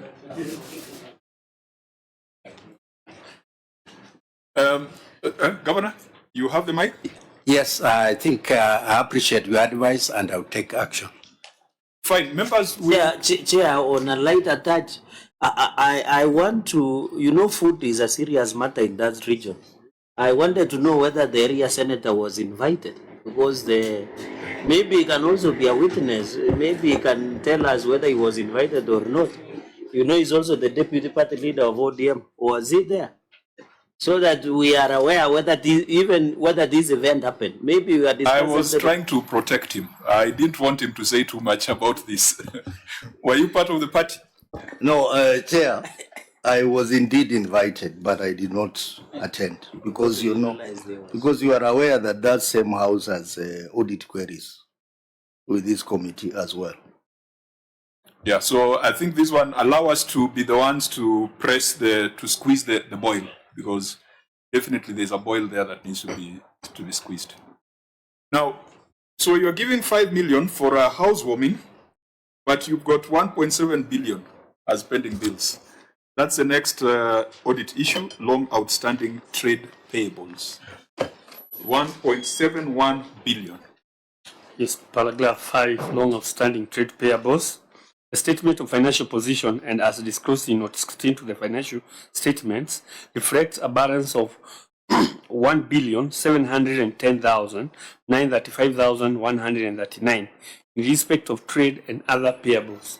The balance includes trade payables of Kenya shillings 1,480,433,982, comprising of Kenya shillings 973,405,663, or 65% for the previous financial years, and Kenya shillings 507,028,283, or 35% of the current year. However, the county executive risks incurring additional losses in form of interest and penalties arising from continued delay in settlement of the payables. In addition, failure to settle debts during the year in which they relate distorts the financial statements and adversely affects the budgetary provisions for the subsequent year, as they form a first charge. In the circumstances, the accuracy and completeness of long outstanding payables balance of 1.710,935,139 as at 30th June 2025 could not be confirmed. Governor? Chair, allow me to request the Chief Officer Finance to give the response. Thank you, Chair. The management acknowledges the auditor's observation on the above subject matter and responds as follows. At the time of preparation of the financial statements for the year under review, County Pending Bills Committee had a draft pending bills report of Kenya shillings 1,408,935,109 as captured in the financial statements. This was later verified, and Kenya shillings 1,058,675,821 determined as the correct trade payable as of 30th June 2025. This will be adjusted accordingly in the subsequent period. The County Executive of Vihiga is committed to settle these accrued payables in 2 financial years, that is by end of financial year 2026-2027. In the financial year 2025-2026, management has provided for Kenya shillings 589,477,169 in the approved supplementary budget towards settlement of pending bills. We submit, Chair. Your numbers are not tying at all, at all. The Auditor General is talking of 1.7, you're talking of 1.4, 1.0, and you know, under accrual reporting, your liabilities form part of your balance sheet, and by the time you disclose it, it is taken that is what you owe. So, are you disowning your financial statements, particularly your statement of financial position as at 30th of June 2025?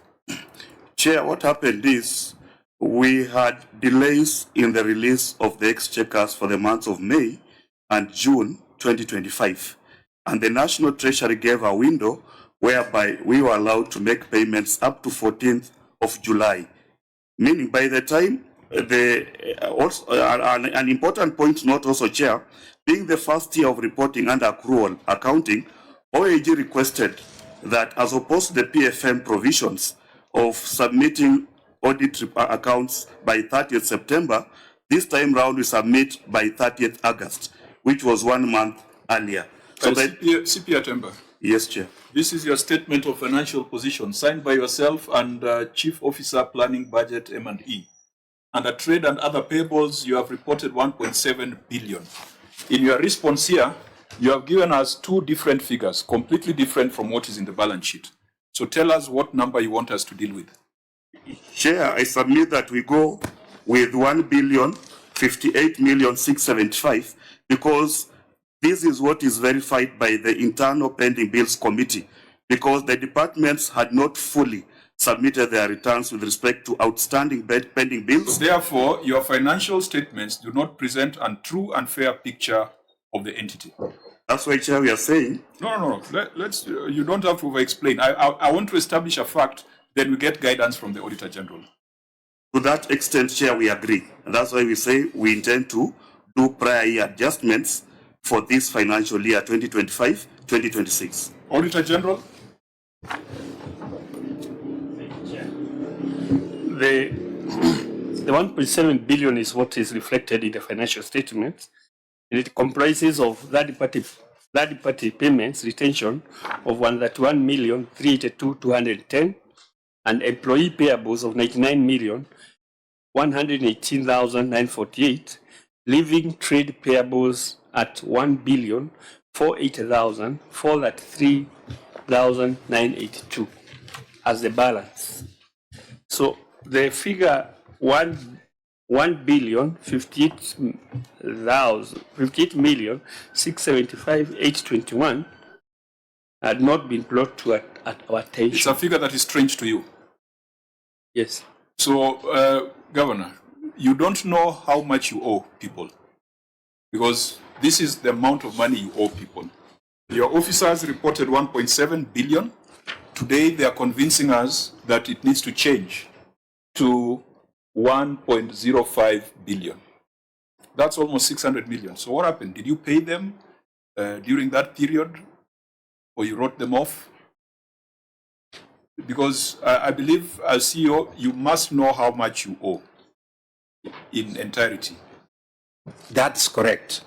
Chair, as he was explaining, we were able to pay more of the debts beyond 30th because there was a window that was opened by Treasury for 14 days in which payments were effected, the way he was explaining. So that is how the figures were reduced to this level of 1,058 billion. So you're saying your total pending bill is now 1,058 million? Yes, as from of the 30th, 1.7 billion. Yeah, as of 30th June 2025. So what happened to the staff payables of 99 million? Have they also been written off? Let the Chief Officer explain. Honorable Chair, with your permission, the 1,058,675,881 is a clarification specifically with respect to the pending bills. The other facts remain the same with respect to retentions and other payables as outlined. But with respect to pending bills, we are correcting that the correct figure should have been 1,058 million. Senator Chair, this management response is indicating that at the time of preparation of financial statements of the year under review, County Pending Bills Committee had a draft pending bills report of 1.48 billion. Point me to that report, even as you answer the other questions. You've referred to a report here to assist you to answer to this query. Point me to that report. I think that's a fair question. Chair, that was shared with OAG then. That's why but OAG is saying that figure is strange to them. So the first one, what the Honorable Senator is asking is the first one. 1,480,935,139. That one, OAG admits that was Chair, you have indicated that in the financial statements, the pending bills are 1.7 billion. But you are saying they reduced because of two things. Because of a report of a task force, and because we are given a window by Treasury to pay up to, I think, 15th July. Correct. So, in answering this query, should give us two things. Report of the task force, and number two, what you paid in that window. Then you balance them out. Yes. And strangely, this is one of the responses where you have not put in appendices. The only appendix is a supplementary budget. You've not put in any schedule to confirm what Senator Maruma is asking. Thank you, Chair. I can give clarification on that. Those reports are available, and in our engagement with OAG before we came here, they said we cannot table them here because they have to verify them when they come back for audit. So what we must agree on the way forward. The reason you come here is for us to consider this report and take a resolution to the House. You have not provided evidence to convince us as Senate that that figure has dropped from the 1.48 billion to 1.058 billion. What do you expect us to do? We are supposed to go and tell the House. We are either telling the House that Vihiga knows how much it owes its debtors, or Vihiga has no idea what it owes. The numbers keep changing every day. Thank you, Chair. With respect to the report of 1,058,675,821, this report is available and owned by the committee. And if the Senate gives us time... Where is it? We have available and owned by the committee. The committee. We have a committee. Which committee? We have an internal committee dedicated. Those are yours. Correct. We're talking about the Senate as an institution. Correct. So this report is the report is available, and you are able to share with the committee if directed to do so, Chair. CPA Tunga, advisors, these members of your profession, they have just said that the balance sheet that is presented here is inaccurate. They have given all sorts of reasons, and they have proposed to make adjustments in subsequent periods. But this is a critical, this is a very, very important subject because it is money owed to people who supplied goods and services. That it cannot be changing. Remember in the morning when we were talking to the Public Sector Accounting Standards Board, we agreed that once it's locked in the balance sheet, then it shouldn't change. What's your professional advice? Thank you, Chair and members. Looking at the audit query in hand, the response has not addressed the audit query. So it's just imperative that the audit query, that the figure they are talking about should be addressed in totality so that we get a reconciliation of the same. They are the same professionals, so they are our members, and I can confirm they are in good standing. So the question should be, if at all you did some payment within that 2 weeks window period that you are given, ordinarily you should just avail the same list to the auditors, and then they'll be able to give you a clean bill, because the auditors have confirmed that the issue is not addressed. So if it's not addressed, whatever they have has to be given to the auditors to confirm the same. And from the professional perspective, then it does not portray a good picture to us as your regulator. We hand them over to you when the disciplinary committee. I think so. And you know, Chair, Senator Marumu? Yeah, Auditor General, who is supposed to do auditing of these pending bills, I thought it was supposed to be the Office of the Auditor General. That is number one. And number two, I'm not an auditor, but this should be a fairly easy question to answer. If the financial statements show that the pending bills are 1.71 billion, and you are saying you want to bring them down to 1.058 billion, then you can show a report that shows the eligible pending bills are these, the ineligible pending bills are these, and so you subtract from 1.7 billion, and then give us the list of the what you paid, the payments made in the 15 days from 1st July to 15th July, what you paid, and then you add. That is not even in accounting, that is just arithmetics of class 4 or grade 4, grade 5. So I think, I'm not very sure, Chair, if the audit of the pending bill is supposed to be done by a task force, by the county government. I thought it's supposed to be by OAG, but I can be corrected. Order, Senator Katai. You know, I'd assume that you are with us from the very first meeting. Please go on record. Please go on My name is Senator Mwenda Gasaya Mufai, Tharaka County and member of this committee. Chair, sorry for coming late. You know, I was engaged with some very serious national issues. We are trying to bring ODM to the system. We want to form. Please take note that Senator Osotsi is sitting here and is a deputy party leader of ODM. So, manene ya ODM tuachie Osotsi. We have ratified the solution as a national governing council. Karibu. Lakini ile shida tunayo, Governor, and the accountants can explain it in many ways. You cannot not know with certainty what you owe. It should not change because this audit was signed off in December. Between December and today, the 26th of January, it should not have changed by is it 600 million or, Chief Officer, it has changed by how much? How many millions? Hundreds of millions. Sorry? It's about 400 million. 400 million. And in your view, is it because you paid that 400? Or you dismissed some? As I said, Chair, the main difference is coming in because of the window that was given by National Treasury between 1st and 15th July. And ordinarily, after payments, these files normally go back to departments to reconcile their pending bills. Before now, they hand over to this task force committee.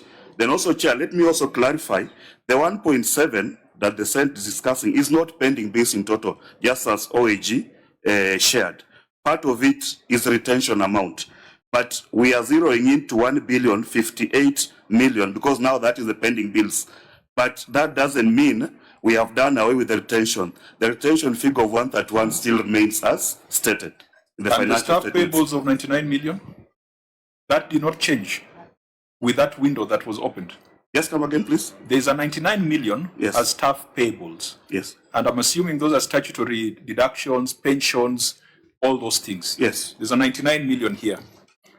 That did not move. That did not, that window. That did not change because some of them are historical, Chair, where you find Lab Fund or these other organizations claim counties, not only Vihiga, or the money, which is still in contention from our end.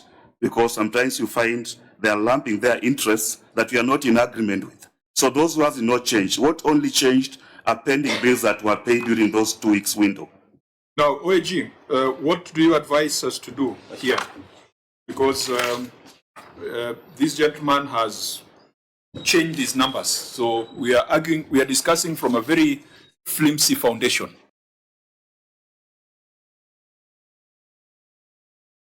Yeah, I want to raise an issue.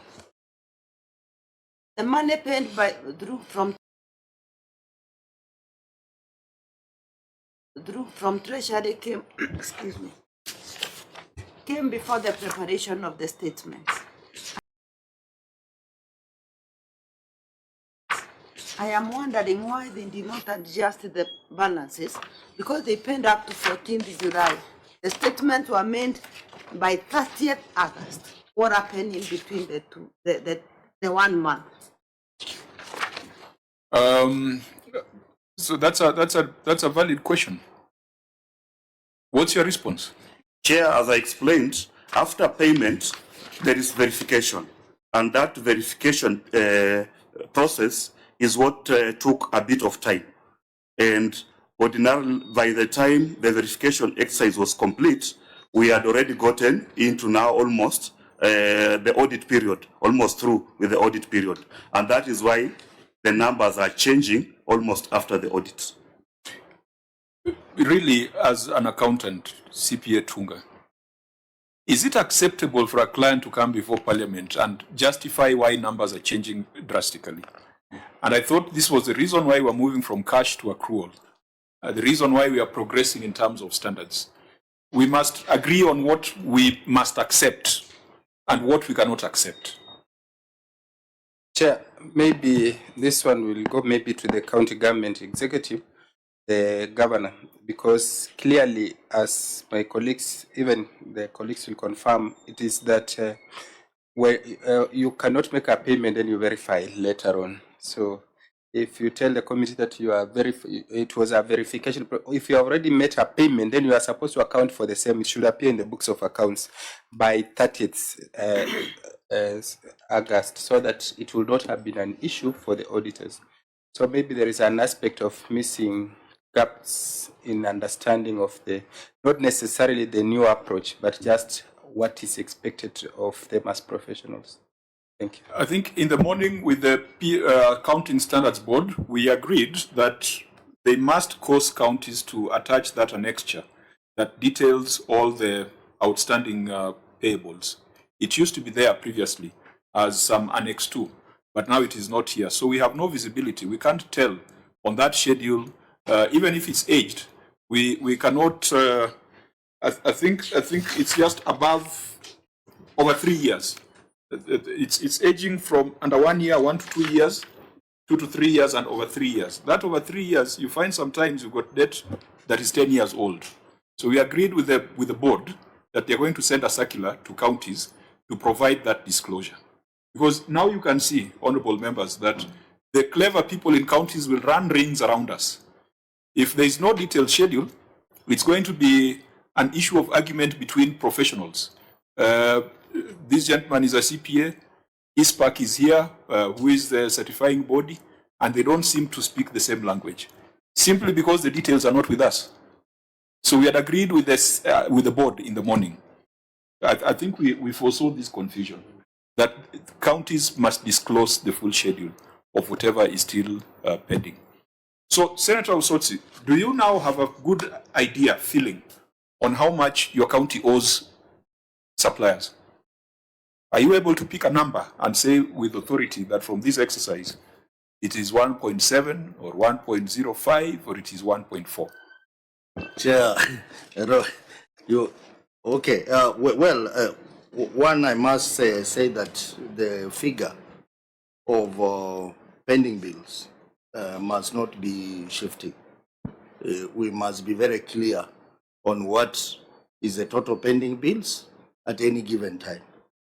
But also, on another note, Chair, I have seen a schedule. This is Appendix 5, which gives a breakdown for the pending bills in the supplementary budget, coming to 589 million, which is going to be paid this year, and hopefully next financial year, which is 2026-2027, hopefully they clear the balance that will be remaining. That is subject to determination of the correct position of pending bills. My concern is this 589. I wish I had the benefit to look at the entire supplementary budget. Recently, when we pushed for more money, I think 5 of us here, we said that money should be ring-fenced for critical areas like health, water, and other critical areas. But it seems that part of that money is being used to pay pending bills, which now defeats the purpose of why Senate fought so hard to give more money to the small counties. So maybe the county executive should clarify to us that out of the additional 400 million that we gave to Vihiga specifically, how much of that money has gone into pending bills? Because I would expect that money should have been ring-fenced for key sectors and not in paying pending bills. Because we are going to pay 400 million to Vihiga County for the next 5 years, extra money. So if all that money will go into pending bills, then it defeats the purpose of Senate having given affirmative action to the small counties, at least to give them leeway for development. So I just want to know how much of this 589 is from the 400 million. Governor, are you aware of that conversation that we had in the Senate that led to your county getting more money? Yes, I'm aware. And what I want to say is that, yes, with the time we can be able to provide the information the Honorable Senator is asking. And also, I would like to observe that even the pending bills we are paying with this money, quite a number of those pending bills are in health, where new health centers or health facilities have been built but had not been paid. Equally, we have built many ECD classrooms which had not been paid for. So as much as we are paying to pending bills, but they are achieving the same goal that was approved by the Senate when this money was given. Senator, how did we bring the conversation down to the county? Because, you know, when we passed the resolution, we said that now the counties should ring fence. But was there a follow-up or implementation mechanism to compel the county to do the ring fencing? Because they would argue that budgeting is done at the county assembly. We are a bit handicapped there because, you know, budgeting is done by county assembly in consultation with the county executive. But the submission by members was that for the small counties which are not able to enjoy development because of their low budget, that money being ring-fenced for at least doing development projects so that they are visible on the ground. For example, you remember Senator Khalwale raising the issue about the small road from Eregi to Chavakali, which Kakamega County has done its bit, just a small section remaining. And because of that example that Khalwale gave, we were very sympathetic to small counties. And we said we need to give them more money, additional money, at least to do something. But it looks like, I don't know what is happening in Tarakaniti and Taita Taveta. Looks like that money now is being diverted to other things like paying pending bills, which now defeats the thinking of the Senate. Actually, let me just show you where the money is going on this report. Yes. So that we move to the next matter. But first of all, Senator Marum. Yeah, before you go there, because I'm one of the beneficiaries, my county is one of the beneficiaries, we did indicate during our discussion that the senator and the governor, or the governor out of good faith, can invite the senator to a sitting and decide on the nature of the project, a life-changing project that can be undertaken in the county, because there has been lack of maybe big projects as a result of the small allocations. I don't know if it has happened in Vihiga, but in Taita Taveta, it has not happened. So we should have put in an implementation mechanism for that, because for Vihiga to get more, I think that those were arguing that for Vihiga to get more, it means Homa Bay is getting less. But we were sympathetic, we all supported it. But I want to demonstrate where the money is going to. Let's go to non-compliance with the law on fiscal responsibility. I think for us just to move forward, we will come back on pending bills. I think we have there are serious doubts And we are asking the OAG to sit with the county to verify the numbers that they intend to amend in their balance sheet, do that verification so that at our next implementation follow-up, you can advise us whether they are doing the right thing and whether they have proper clarity on pending bills. Secondly, there was the resolution that the House passed on settlement of pending bills. We shall also make that recommendation that you go as per that recommendation. But now on fiscal responsibility, you are spending 52% on total receipts on salaries. And Osotsi and the Senate brought you 400 million more. Is it also going to salaries? Or it's going to do something that is transformational? I think on this one of fiscal responsibility, Governor, this is a conversation you can just tell us, what are you doing about this? The law requires you to be at 35%, but you're at 52% of total receipts. What are the conversations in Vihiga on reducing this to what the law requires? Thank you, Chair. Yes, it's true that our wage bill is high, but there is reasons why this has gone to that level. And I would like to have the Director of Human Resources to give some of the actions we are taking to bring this wage bill down. Yeah, please. Your written response is 2 pages long with almost 10 appendices.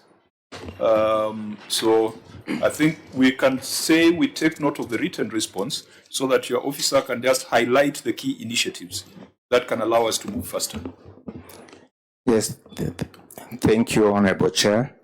I think there are a few measures that are key in relooking at the whole issue of spiraling wage bill.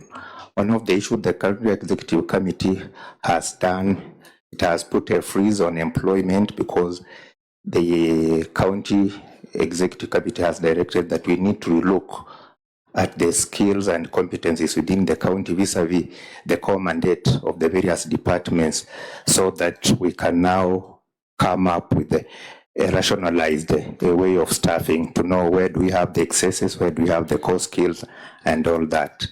Secondly, the county also, initially we had an organizational structure that was not really functional based, so it has revised the organizational structure and also revised the staff establishment so that there is more focus on the core areas that align with the mandates of county governments.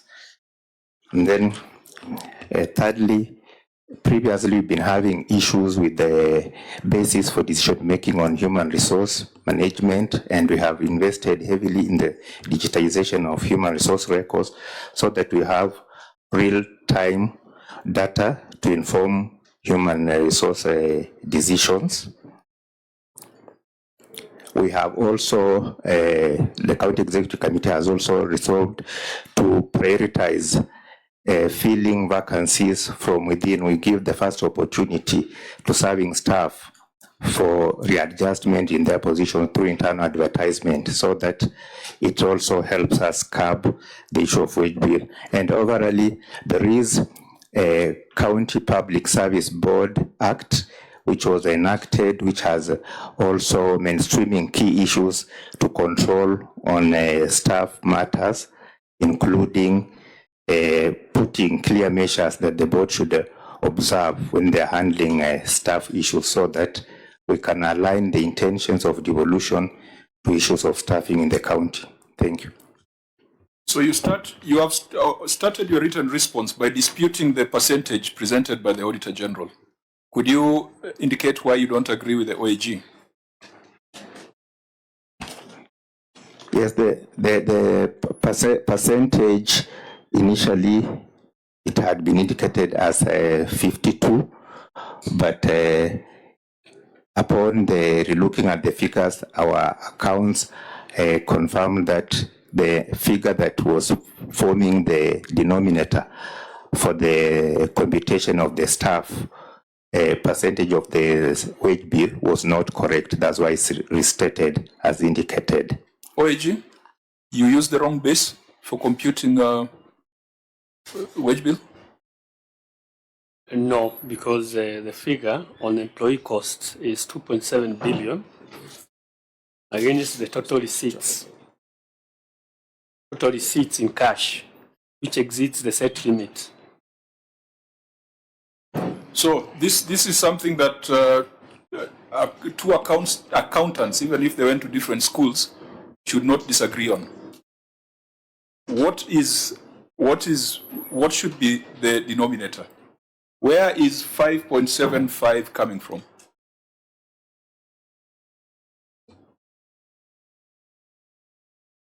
What's the source of the 5.75? And here, statement of financial performance for the year ended 30th June. Total revenue is 5.29. In this financial statement signed by Keverenge and James Atemba.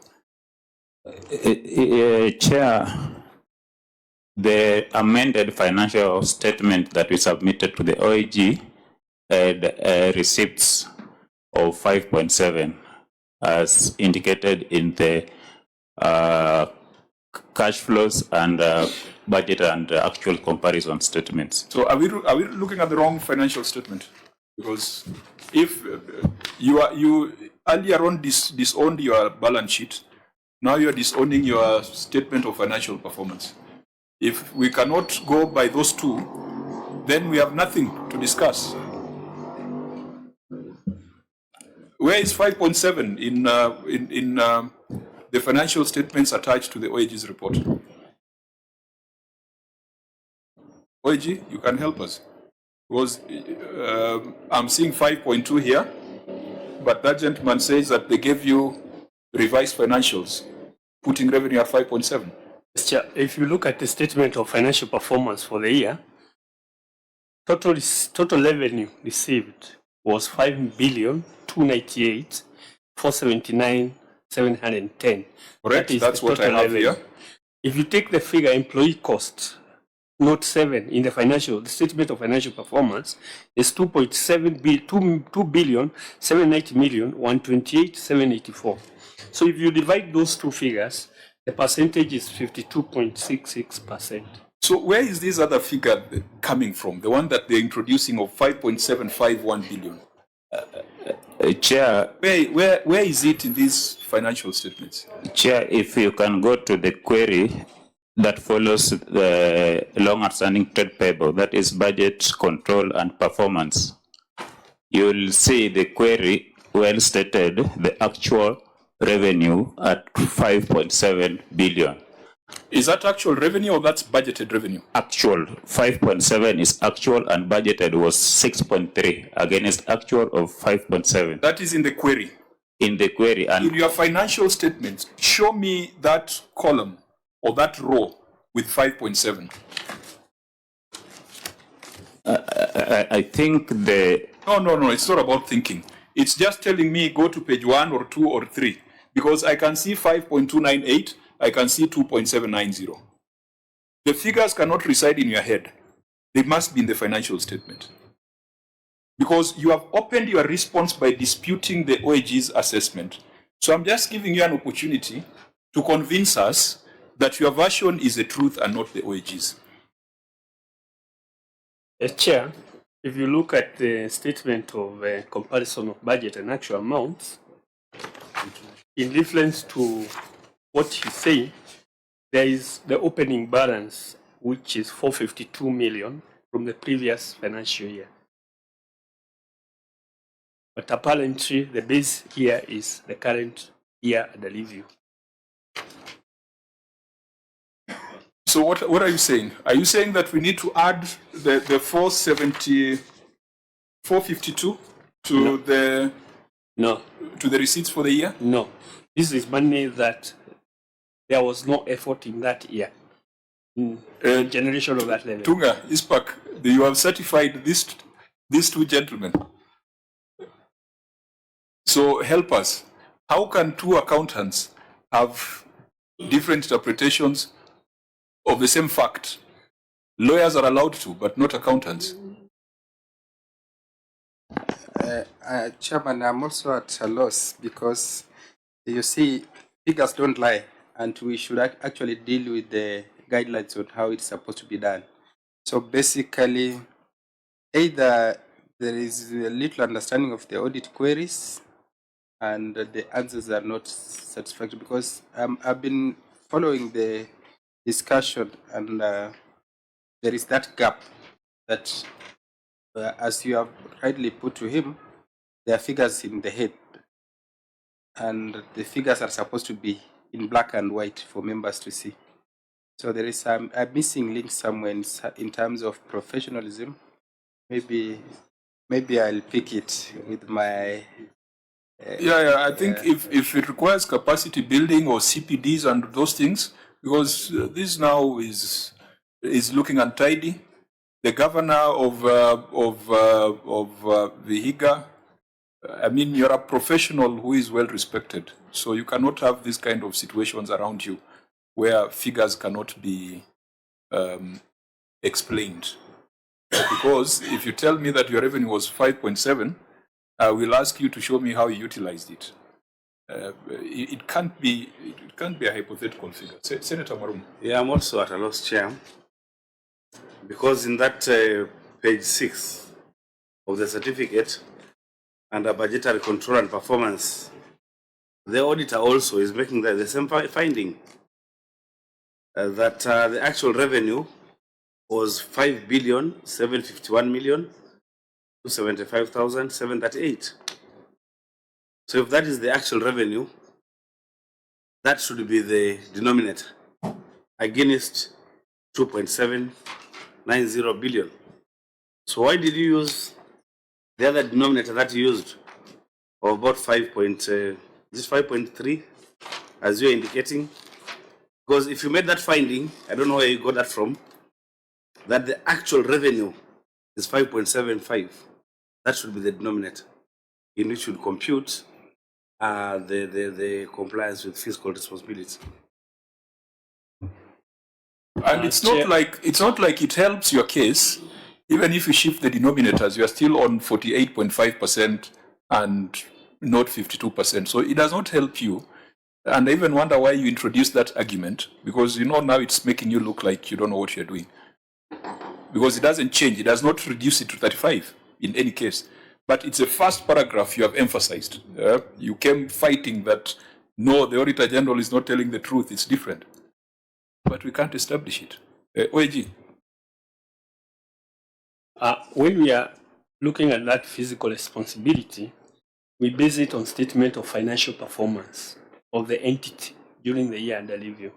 So if there were other balances that came from previous years, those was not as a result of performance of the entity. So you cannot say, you cannot tie the effectiveness of revenue collection against previous balances which were brought forward. So it cannot form the denominator of determining this percentage in terms of performance during the financial year. Chief Officer, are you aligned, or you still think this is a matter that requires interpretation? Chair, we agree with these observations, but what the Honorable Senator pointed out is what led, I think, to that confusion of shifting, because at one point, OAG is telling us our revenue is 5.7, but you see at the other point, it's 5 point, but we are in agreement with the position they have taken, that we should only base on where we've demonstrated effort to raise revenue for that particular year. So we are in agreement, Chair. Yeah, you are trying to be clever, because for fiscal responsibility, you want to take a bigger figure. But then for other things like pending bills, you want to take a smaller figure to show how squeezed you are. Now, if we are not agreeing on numbers, how do we even proceed to prosecute this? Because the gentleman has raised several measures. The question would be, what would be the effect of those measures? Is it going to reduce your wage bill by 1%, 2%, 10%? Because you need to reduce it by, is that 40%? For it to come to 35. They are at 50. They need to come to 35. What percentage reduction is required to move from 50 to 35? Huh? 17%. Say? 17%. Or maybe, Chair, as even as you query that, Chief Officer, after that increment that you're talking about 400 million, I think Vihiga got about 600, 700 million increment. And if you've not added salaries, if you've not done new employment, how does the percentage now on fiscal responsibility sit? Have we tried to compute? If you check our current budget, we're also expecting to receive some funding from the donor funds, which, like in the last financial year, close to 600 million that we expected to come, didn't come. And that also affected that base. So even as you do that, we can only hope that in the current financial year, all the envisaged funding that we expect from the donor funds will be able to be realized. I'm not very sure, Chair, if we also use the donor funds to compute our revenues, because that then would be a moving target. We only use shareable revenue and on-source revenue. Yeah, otherwise if you go to donor funding, the flow and so on should really be moving and you can't compare years. Senator Osotsi? I wanted to raise a slightly different matter on that. I don't know whether you... Yeah. Because I'm looking at the time, I want us to move much faster. Yes, you see, Chair, looking at the recommendations that the officer is recommending to reduce the wage bill, to me they look more general policy issues with very little impact on the wage bill. For example, when you say development and enactment of Vihiga County Public Service Board Act, that's a general HR policy strategy and not direct impact on the wage bill. What I wanted to hear from the officer through the governor is, Chair, you are aware that the OAG conducted payroll audits. I think he did for Vihiga as well, for 2023, 2024. And there were a raft of recommendations that OAG recommended. So I expected the officer to dwell more on the status of implementation of those recommendations. Because we had issues like payroll irregularities, where money was paid to staff in excess of what they are supposed to be getting. So, you know, that fundamentally affects the wage bill level. So those are the specifics I expected him to tell this committee, that yes, we had a payroll audit for 2023, 2024. These were the recommendations, and this is what we are doing in terms of implementing the recommendation of OAG. He was silent on that, and I think that will fundamentally help in reducing the wage bill rates as it is now. Yeah, in the last session, we had planned to invite several governors whose wage bill were above 50% to respond to that report by the OAG. Time ran out, but we must course just a special meeting on that, because if 50% of your revenue is going to salaries, then you are as good as insolvent. The Parliamentary Budget Office has done some analysis. Thank you so much, Chair. Chair, what the audit has done was just to pick the revenue they reported in the financial performance and divide the total employees' cost. So that's the revenue they have reported. The 5.2 billion is just a national transfer. So they have not reported in that revenue performance the OSR. So if you factor in that 5.2 billion to the OSR, which they have reported 398 million, then the wage bill becomes 49% from 52 to 49. So that the revenue they have reported there is just national transfers, exclusive of the OSR. So now what the audit has reported is 52%, but if you factor that component of OSR, then the wage bill percentage drops to 49%. Thank you. Still far above 35%. It does not solve the problem. So this matter, because time will not allow us to deal with it, we are going to schedule a meeting where we are going to look at the report of the Auditor General and the payroll audit that they did in the other financial year. So we keep this in view, but we must also agree on the standards, because PBO is now bringing another angle that on-source revenue should be brought in. You are arguing that prior year balances should have been brought in, and OAG is saying that only the effort of the year should be considered. I believe we need to have one basis for computation of this amount. And I think the next time also, Governor, when and this long presentation, also give us an impact analysis. That once we do all these things, we expect that our wage bill will have reduced by 5–10%. Otherwise, it just and for you to move from 50 to 35%, then you must be at around 1.8 billion, not 2.7 billion. So it's not a 17% drop, it's a 33% drop. You must reduce your expenditure by 33% on employees. We increase the revenue by almost a similar margin. Please don't keep that problem so that it can be inherited by the next governor. Fix it. Because I can see you are looking at your senator like he will fix it.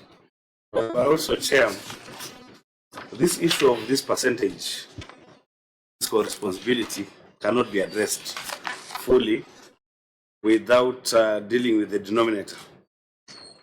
And you can deal with the denominator and increase it by increasing the on-source revenue. In fact, what should have been included in this long narrative are ways in which you can increase our on-source revenue, including, but not limited to, updating of the valuation roll. The valuation roll that we're using now as Vihiga, when was it last updated? If we update it, how much are you expecting to collect? What about automation of revenue collection? How much are you collecting? And how much are you maybe expecting to collect after full automation?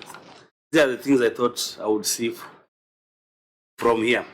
And also, if you had inherited staff from the former local authorities and they are retiring, you can say we are electing not to replace them, because then they are supposed to be rendered redundant and so on, Chair. Thank you. So I think those are just suggestions that can help enrich your response, but we'll have that meeting just on HR, because where you are, it does not look good. I want us to try and finish the other HR issues: staff ethnic diversity, recruitment plan, 1/3 basic salary rule. We will take your responses in writing and make our recommendations on the basis of your written responses. Non-adherence to climate change and financing requirements. Chair CPIC, I believe the Climate Change Fund, the reports come to your committee. Yes, Chair. So I believe some of these issues would be best addressed at that level. Climate change and hospitals. And hospitals. Yeah. So, Auditor General, do you think this will form part of your report on the Vihiga Climate Change Fund? These issues you have raised here on climate change and financing requirements? Yes. Yes, but since the issue is more of in the county executive, although the fund is also under the county executive, I think the CPEC can handle it. Because if this is expenditure from the fund, then it would be neater for Senator Ososi to deal with it at that level. If it's a line budget item, then we can deal with it. Okay. So advise us, is it a line budget item, or these are drawings from the climate change fund? It was not more of the projects that were handled under the climate change. That 253 million is the one that brought up all these compliance issues that have been raised in Lawman number 1 to Lawman number 8. Governor, this 253 million, is it your transfer to the fund, or this is another budget that is outside your county climate change fund? The climate change, we have a climate change FLOCA funding, which is separate from our normal regular budget. So the question I'm asking is whether these 8 these 8 issues raised by the Auditor General, they relate to FLOCA and the other activities that draw from the Climate Change Fund. Yes. If Auditor General, you confirm that, because if that is the assurance, then we can let the Public Investments Committee deal with this. Yes, confirm. Okay, fine. So this one, clerks, this one will be dealt with substantively by PIC. Hospital Plaza, Governor, is this the one we've been discussing over the years? Yes. It is incomplete despite 223 million already spent on the project.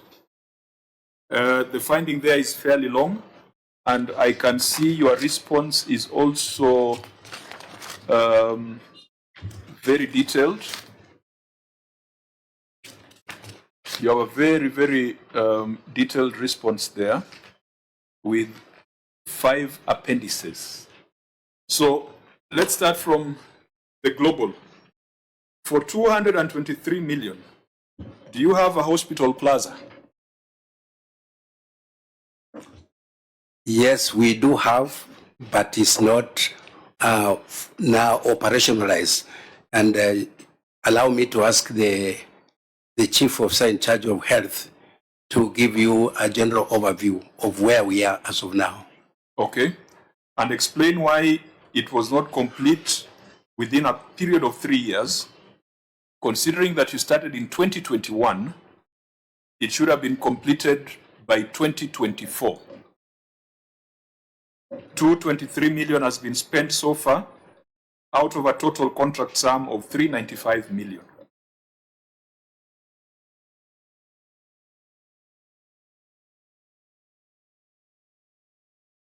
What is the problem? Or it is not a priority project?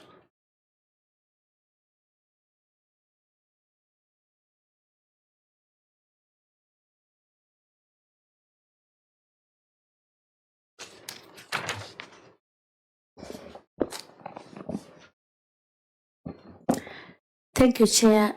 This is a priority to the county, and I want to confirm that the works are ongoing and they will be completed by May this year. The contractor applied for extension period, and he gave several reasons why he needed the time extended. And the team sat and approved, and we can confirm that great progress has been done so far. If you look at the photos, we are almost done. Thank you. Photos are never a reliable method of measuring progress. I think there's usually a much more technical document beside photos. Is it certificate of works? Auditor General, when you're auditing, do you just look at photos and say that, this is good? No, we check the certificate issued by the Public Works, certified certificate that have shown the percentages of the work done, what paid and what has not been paid. So did you have a look at the Appendix 11A, application for extension by the contractor? Was that presented to you at the time of audit? No. It wasn't? But subsequently it was provided, it was sent yesterday. It was sent yesterday? Yes. That's new evidence, Governor. You cannot send something yesterday and come to convince us today about it. Why, if this thing was signed a long time ago, why wasn't it presented to the auditor? Or your guys were tidying up some loose ends? I think I would like to have the Chief Officer to say, to react to that, because it should have been provided. Yeah, why is this extension coming last night? It is dated 24th of February 2025. When was that? There is a Monday. And it is 26th. A contract was done on Saturday. Is it Monday today? Oh, that was 2025. 2025. We are in 2026. Fine. So if this was executed on 24th of February 2025, why did the auditor get it only last night? Let's start from there. Chair, the file for the plaza is very huge, and the document was in the file, only that just an error of not locating it quickly. In such a situation, wouldn't this be one of the most important documents? Because it forms the basis for continued engagement with the contractor. Why would it be the last thing to find? That is not, with a lot of respect, officer. Please give us a better explanation.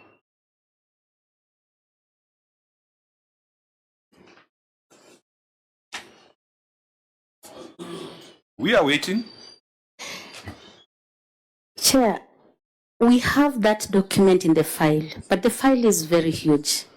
And we kept perusing through the document, I think just not locating it in good time. And that's why we had to redo this one. Who is a custodian of contracts in the county? Or maybe, let's see, who are the signatories here? Or maybe just take us through it so that we know that we know what we are dealing with. Application for extension of time, proposed construction of Vihiga Referral Hospital. We get Marks Investment Limited, blah, blah, blah. Who's Catherine Nyachama?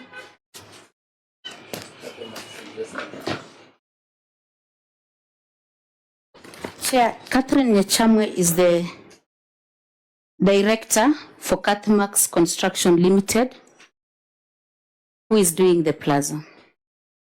Who's Wesley Asubwa? Chair, Wesley Asubwa is the chairman for the contract implementation team. Is he an employee of the county? Yes, he is, Chair. And so he could not remember where the documents he signed are.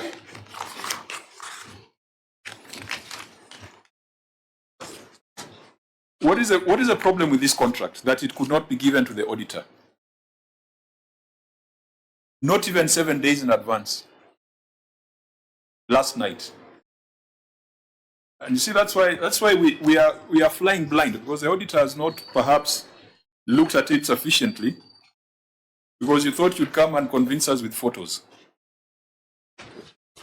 So, Governor, can you? I don't know whether you asked your officers this question, but could you offer us an explanation why this contract had to come last night, and yet this audit query required it? I believed that the document was there. So, no, but does she confirm that it was sent last night? Do you confirm it was sent last night? Yes, I confirm. So, you see, this is what you call a smoking gun. A contract that is withheld during audit, it is not provided. During follow-up, it is not provided. It is brought one day to a meeting. First of all, it is inadmissible because our timelines were very clear, 7 days to a meeting.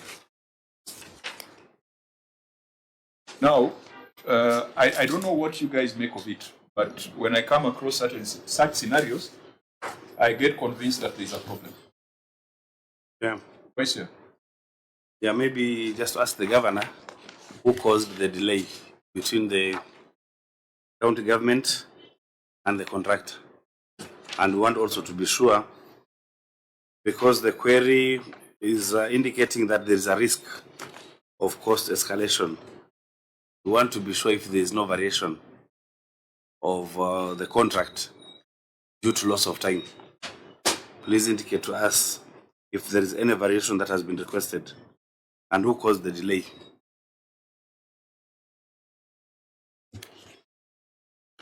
Yes. One of the challenges we have faced on this hospital plaza is being able to get money to pay, to fund it, because it's internally funded through our exchequer. And so that's where we have had a lot of problems. And when we have not paid certificates to the contractor always stopped working until he's paid. And because of the sometimes delays in exchequer disbursements, this has been a problem. But the biggest problem we have had is the budgeting, because we have had to get it from our budget, which has been a big challenge. Governor, who's Dr. Mary Susan Anyenda? She's the one. Dr. You're the one. You're the one who signed this letter of 16th of May 2024. Yes, Chair. Granting, having reviewed the reasons, you are hereby granted the 12-month extension as requested under the Public Procurement and Asset Disposal Act. And you signed this letter on 16th of May 2024.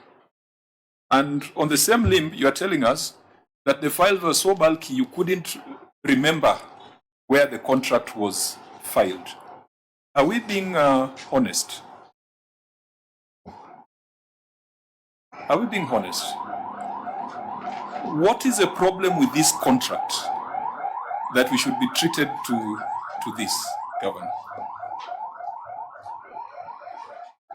Or should we come fishing for the problem? Because there must be a problem.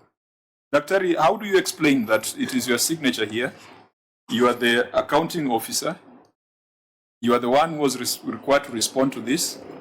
And yet you chose to produce this last night.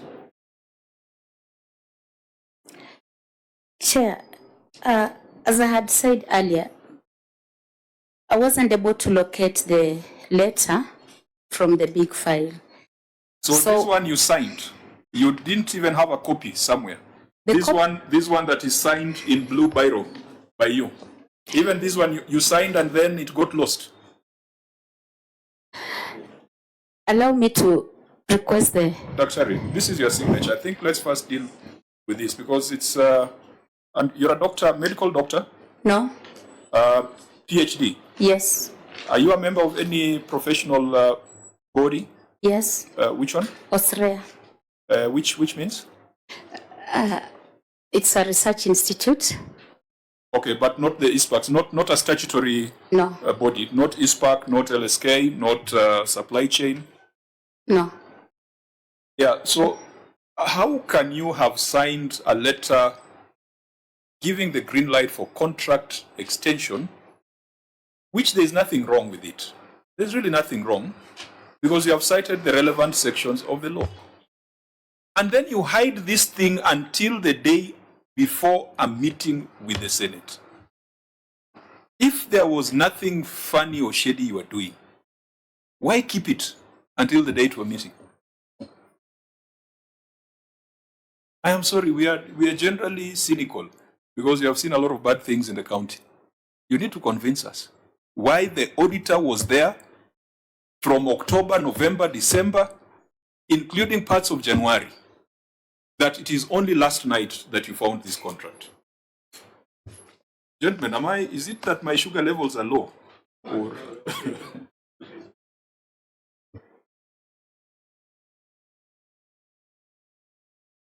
What is the law on safekeeping of documents? What does the law requires of you in terms of keeping and availing documents to auditors? Do you have a legal obligation?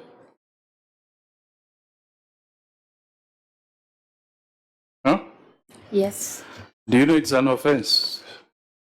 Yes. If you decline to give documents to auditors? Yes. You know it's an offense. Yes. So in this case, didn't you commit an offense? We begin from there.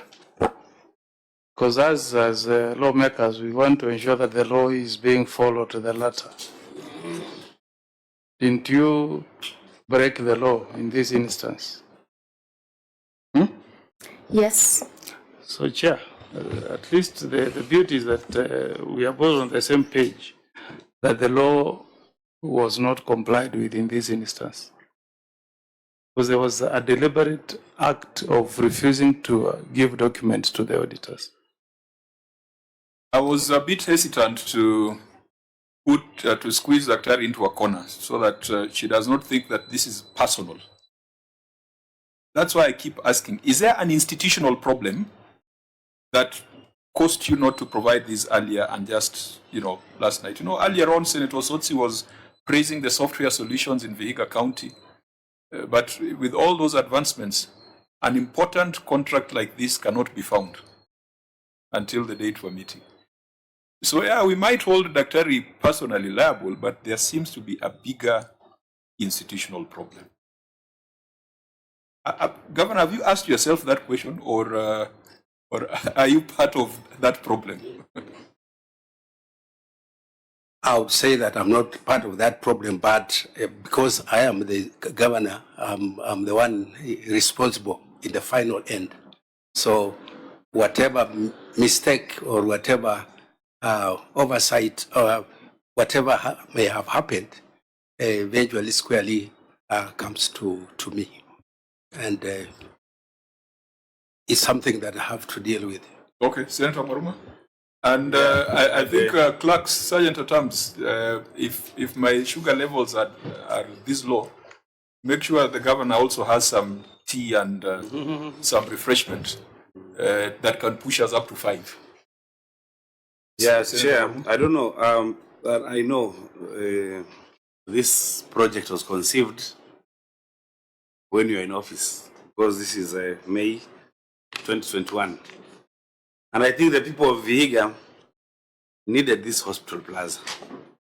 And they want to start using this hospital plaza. Now you are saying that it is not complete. It is delayed ostensibly because of late exchequer releases. But if you are to have a rolling budget of 395 million, you must have had those projections that would begin financing it from this financial year. This is the budget, and in subsequent years you also budget for it. So what has intervened so much so that you are not able to provide budgets in good time? Because if there's a late exchequer release, then when the year ends, you're supposed to do a supplementary budget and you budget for it and pay. When you start a project in 2021 and in 2026, the residents of Vihiga are not using that project, then there's the value for money issue. What is the explanation that you're giving? And Chair, the other question was not answered adequately. Is there a variation of this project as alluded to by the auditor, that there could be an escalation of costs owing to loss of time? Okay. Governor or your officers? I will react to one, and then the other I'll ask the officer in charge. The challenge you have had on budgeting, what we have said is true.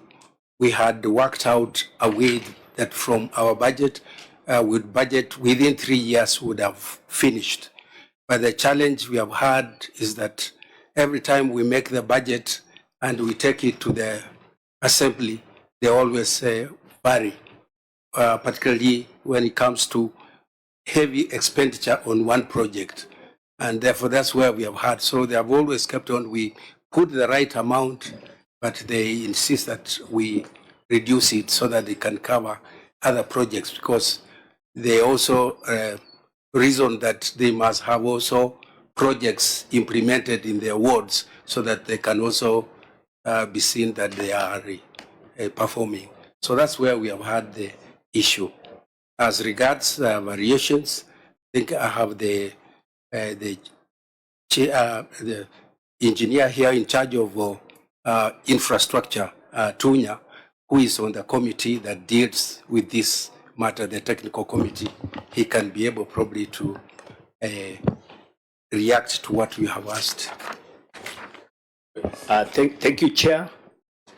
This project initially was started in 2016. And then when we re-advertised it, in 2020. This is a thing that's been on the audit reports for the longest time. Correct, Chair. It was initially called Doctors Plaza, or it was just Hospital Plaza, because I've seen it all the years. It's a one, Chair. It's a one? Yes. Okay. So when we advertised, and then NCA came and recommended for retrofitting.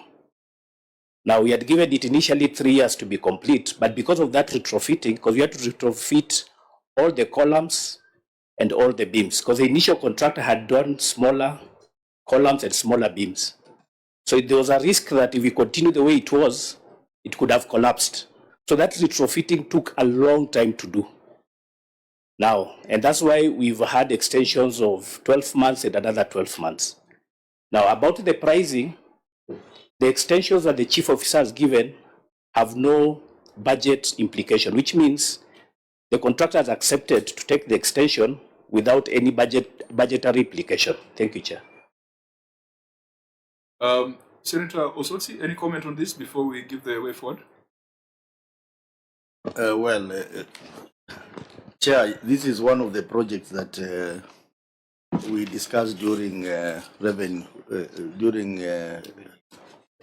sharing debate, and we said that it is one of the projects that we would want to see completed. My concern is still on the contract, Chair, as you had put it. If we had the contract, then we will be able to get sufficient information about what is happening. Because this project, as the engineer said, at one point it was reported that it could collapse. And then they came in to reinforce and all those things. And then several extension of time, including the latest one, which was done in May last year.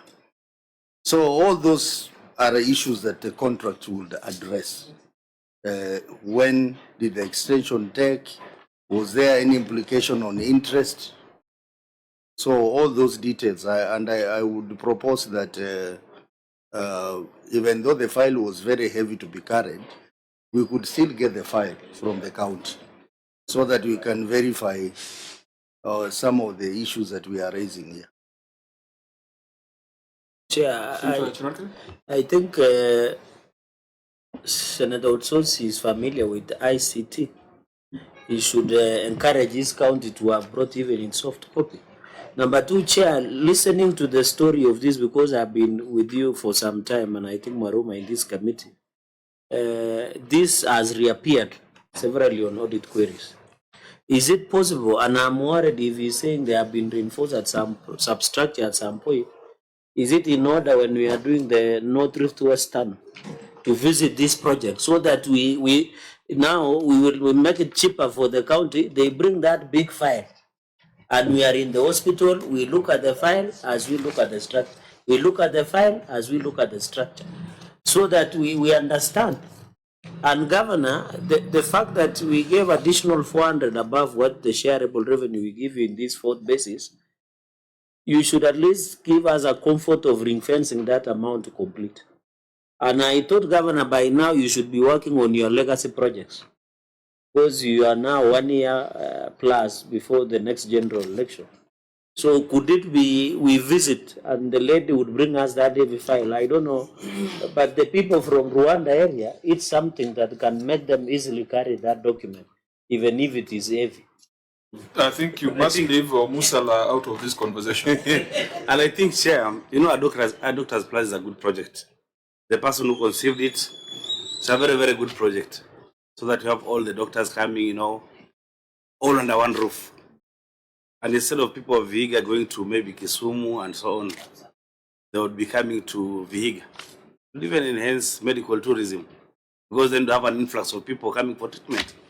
So it is something that you can give a priority with the money that we appropriated, the affirmative action money. So that is complete, and that would be one of your legacy projects. Fine. So for us to progress, off the cuff. Yes, Senator. By the way, now that my good friend Maruma has mentioned the affirmative additional allocation, how did you utilize yours?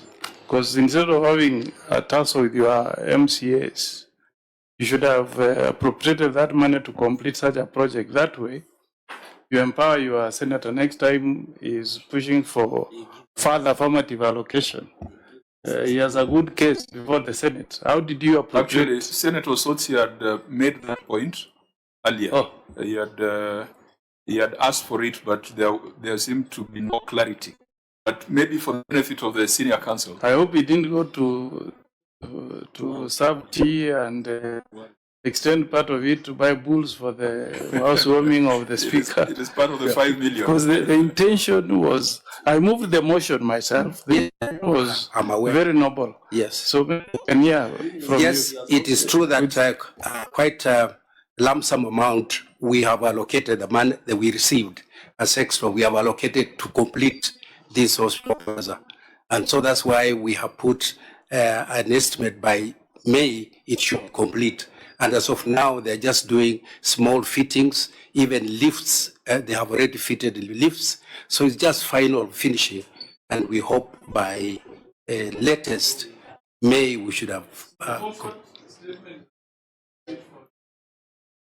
The affirmative development money was used purely for development purposes. Not some was used for pending bills, which paying the facilities that were built, like dispensaries, ECD classrooms that were built, had been built, but they had not been paid for. Okay. So, Chair, maybe can I get clarity? So the completion date of this project is in May. Yes, that's when we. So when are you inviting us when you're commissioning? This one we can come, like for the housewarming, we can come. Are you expecting a similar expenditure? Yes, I'm worried, and I hope there will be no food to be served just to commission. Can you confirm to us that by 30th May, the hospital should be up and running? You know the reason I'm saying this, Chair, is I'm a neighbor, and I know if they open with the poor medical services in Nandi, courtesy of his counterpart, the people of Kabwa and Ward will be able to be beneficiary, and we will not come for free. We'll come and pay. So by 30th May, are you confirming before this committee that we come after 30th, we'll get the facility up and running? I won't be able to confirm because I'm not the contractor, but that's what we have agreed with a contractor that. Remember, Senator Cherake, this is a project that started in 2016. As stated by the officer. And so I wanted to maybe Senator Sotsi, so that we give the way forward. And yeah, I think the county executive led by the governor really should try their level best to ensure this project is completed, because this project, though the query indicates that it was started in May 2021. This project was conceptualized much earlier than that, and there has been this back and forth.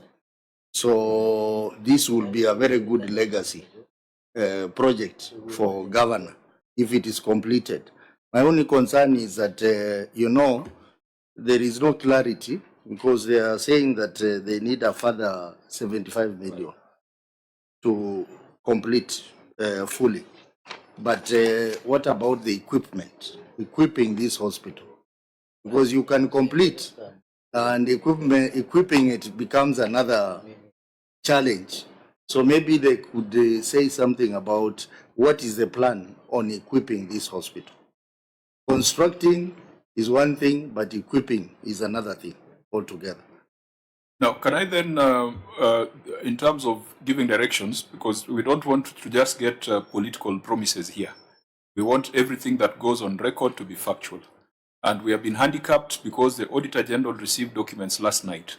I would have put this question to them. We have also lost visibility of between 2016 and 2021, because you're citing a contract of 2021. It would also be important for us to reflect back and find out how much has this cost right from inception. And the best person to do that is the Office of the Auditor General. I wanted to recommend, number one, the governor must take administrative action on his officers who did not comply with the requirements of the Office of the Auditor General. in terms of provision of documents. And when you're coming for our implementation meeting, you must demonstrate what measures you have taken in terms of reorganizing your entity so that we don't get excuses that a file was too big for a two-page document to be extracted. If you're investing in technology, if you're investing in training, if you're investing in people, go back, crack the whip so that those kind of excuses don't find their way to the national parliament. Number two, the OAG, to carry out a review of this particular project with a view to ensuring lawfulness and prudence. And that review should not be restricted to the current contract.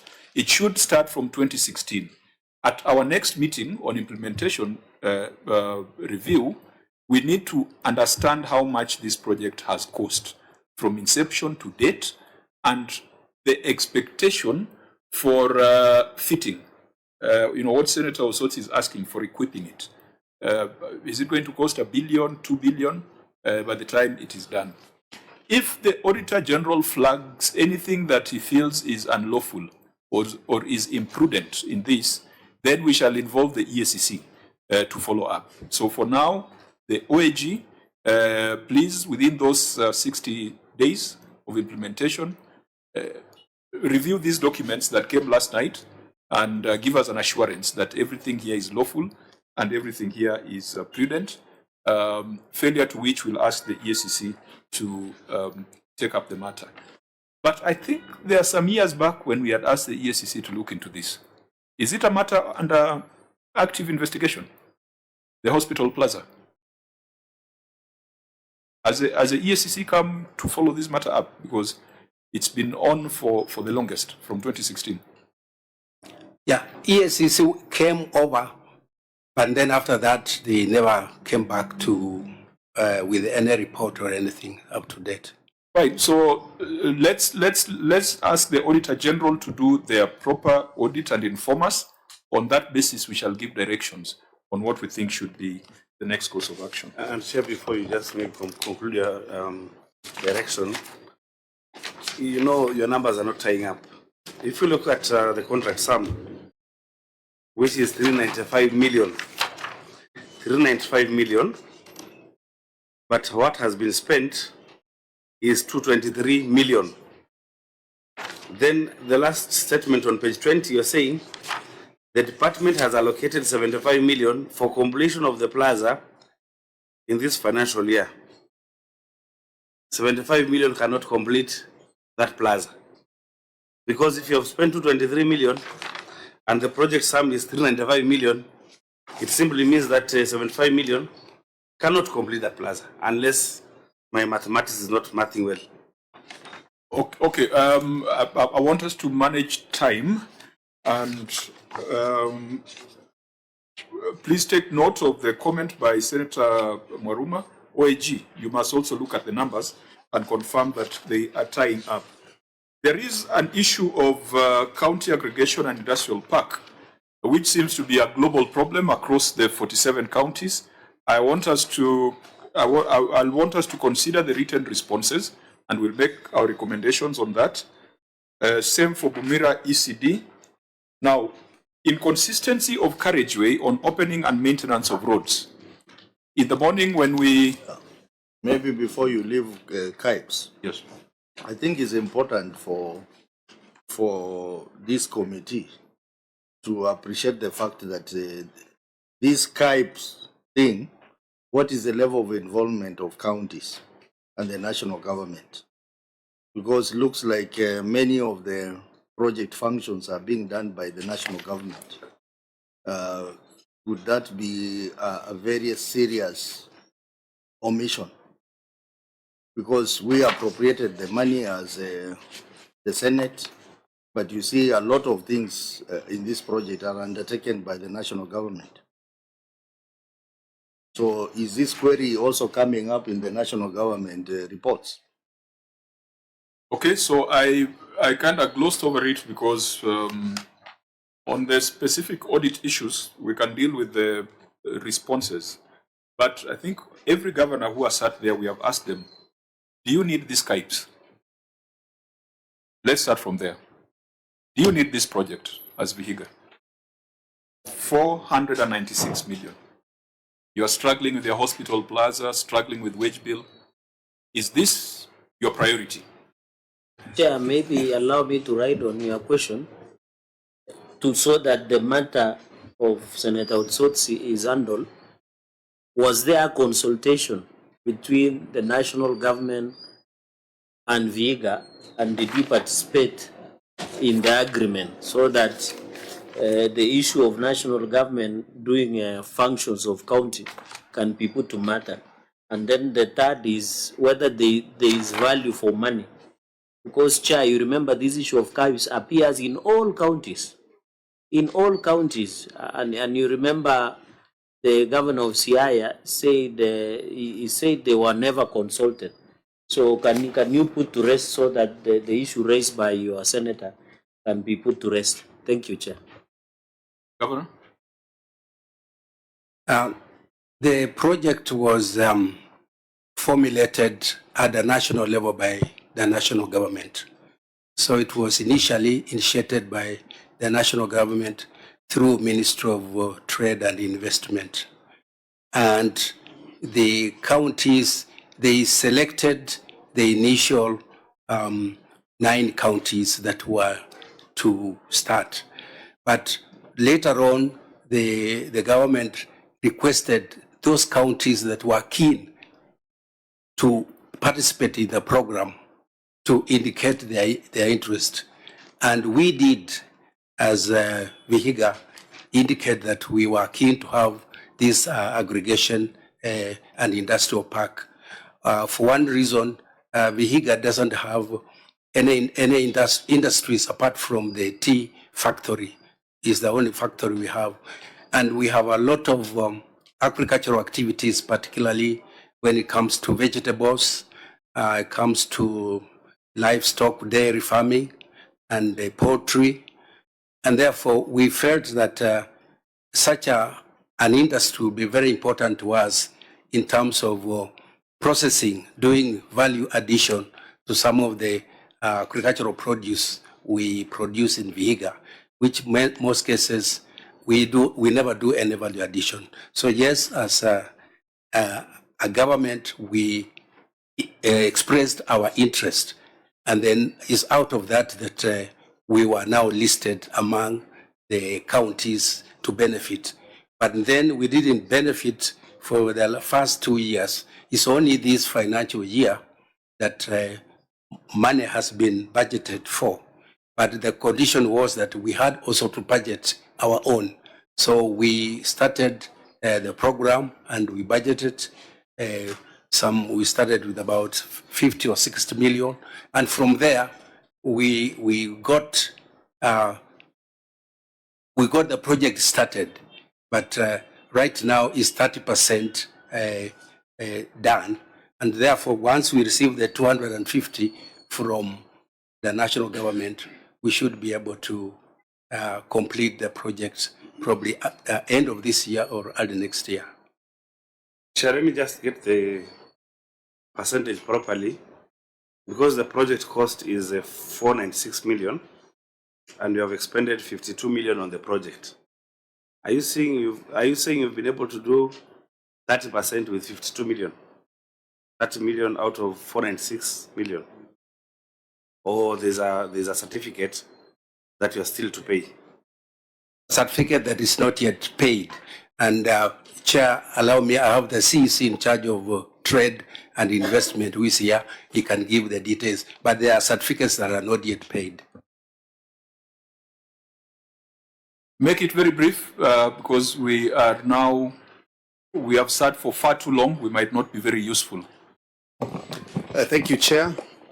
The project is on course, and I would want to say that it's true we've expended 52 million onto the project, and this is a co-funded project between the county government and the national government. And in our budget also, we've made allocations in this financial year, and as the governor has indicated, there is an unpaid certificate that will ensure once it's paid and certified, you'll find that the percentage will even go up. So in summary, what you're saying, that we are on course, and now that we're in the second phase, and I can also confirm that the National Treasury has written to us requesting our account details, and we are hoping they'll be able to deposit the 250 million as their co-funding, which will enable us even move faster. So we are on So course. for me, Chair, on the needs assessment, the governor has indicated that you needed this project because you have a lot of horticultural produce, vegetables, and so on. Which type of vegetables would you be putting under the value addition chain to warrant expenditure of 250 million from the county? Thank you. Through the chair, the project is a complex design project. There is a NAF CDP project under the Department of Agriculture in conjunction with the Ministry of Agriculture at the national level that went around counties to choose their priority value chains. So there are priority value chains for Vihiga, and those value chains are being not only promoted but aggregated through cooperatives. And as the governor indicated, we have poultry, we have dairy, we have avocado, we have fresh produce or African leafy vegetables in part of Vihiga. So it is a project in continuum together with other factors. So as it is, probably even the kienyeji you eat in any restaurant in Kenya, especially Nairobi, probably comes from Vihiga, but it is not aggregated, there is no value addition, and that is what now this KIPES project is coming to do. Yeah. Yep, assuming that's the last one of this or the second last assuming one? you are done with Second your last. industrial park, and I visit Vihiga next year, what will be the value addition on the avocado that will be a component of this industrial park? Thank you, Chair. This is a matter that we can't answer. No, you should be able. Now. What is your vision? You're budgeting 250 million. And I'll attempt to answer. Yes, I'll and you are attempt telling to us answer. there will be a product, value addition product from the avocado. What will that product be? In the assessment and under the value chains, as I've told you, there are many things you can do to add value to an avocado. Boss, you can process oil. I want you to can reach process. Kisumu straight to Sinipeleka around. Just tell me to end straight to Kisumu. I would welcome you to come and engage with us with the NAF CDP report and other reports. But as I've told you, you have an answer to my question. And I'm saying yes. That's what I'm agreeing Can with you address the senator through the chair, please? Thank you, Chair. I'm saying yes, the value addition will be done. And What will that product be? And I've said, Chair, we can do avocado oil, we can do even other things from avocado.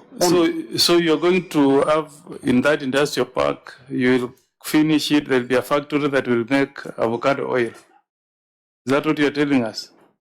That is in the value chains, as I've told you. There is a report to it, and we are working continuously with cooperatives to develop the capacity and even interest investors to put it up. Once the facility is complete, Okay, let me make it easier for you. Do you have the BQs for your industrial park? Yes, the BQs are there. What will be, once finalized, what will be the installations there that will give you that product you're saying of avocado oil? It's probably, just to mention, what we are doing is building the basic infrastructure. We are building the environment where an investor now will come to put all those facilities you're saying. So we are doing a basic industrial You're park. just doing a shell. That is the BQ that we received. You see, that's and that's right, what we are working Governor, I want to encourage you and your officers. Not everything can be defended. These senators represent counties. And sitting here, we listen to 46 other governors. You don't just have to tell us a story to justify an expenditure. There is a serious problem with the conception, design, implementation of KIPES.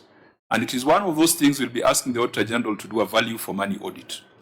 The only question is whether it can be done before it's concluded, because I don't know whether we should wait for 47 counties to commit 500 million.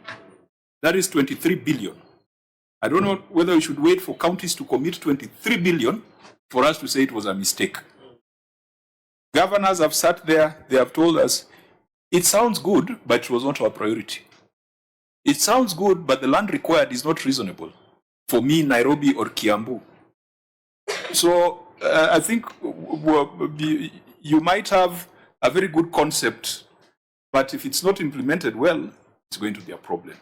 But I think the verdict is out there, whether that 23 billion would have been used differently if governors were allowed at the earlier stages to be part of the needs identification. Senator Osotsi, maybe we have you as a last speaker on this, then we proceed. You see, Chair, this is one of the projects that have been thrown to governors to own them, but they are not the real owners of those projects. So I want to agree with you that this Senate needs to make a very substantive decision on these types. But on another note, maybe if the governor can tell us the status of land ownership, because this project has been put in a piece of land owned by Kenya Railways. So have they regularized the ownership of the land so that this project can truly belong to the county government? It's you need to confirm that, Governor. Otherwise, it might go the same way I saw some building owned by railways went next to Nyayo Stadium. Just allow me the CEC to confirm because he has been dealing with that issue. Okay. Be very direct on the land ownership question. Thank you, Chair. We have secured a 40-year lease with the Kenya Railways, and we have made good of the payment. We are to finish the payment of the lease by the end of this year, that is by December. There are milestones within the contract that we entered with them for the lease. So we have secured it for 40 years. So I think those are dimensions that the OAG should look at when we are doing a value for money audit on this in terms of even land ownership, because we are not strangers in this country. We know there are people who claim to have leases with Kenya Railways, but you still find police coming in at night to bring down their property. We saw that in Kisumu when we are clearing the lakefront. We saw that here in Nairobi. And so it is a risk that is alive. But I think members just wanted to get a feel. You maintained it is a good idea. You maintain that you can do certain things. What you are not clear about is whether from the onset, the design, the BQs, by the time you spend 496 million, all those things will be possible, or you will need more investments to do the avocado processing and all those other things you have said. Now, members, I want us to agree on the things where we'll take written responses and the things that we must prosecute here.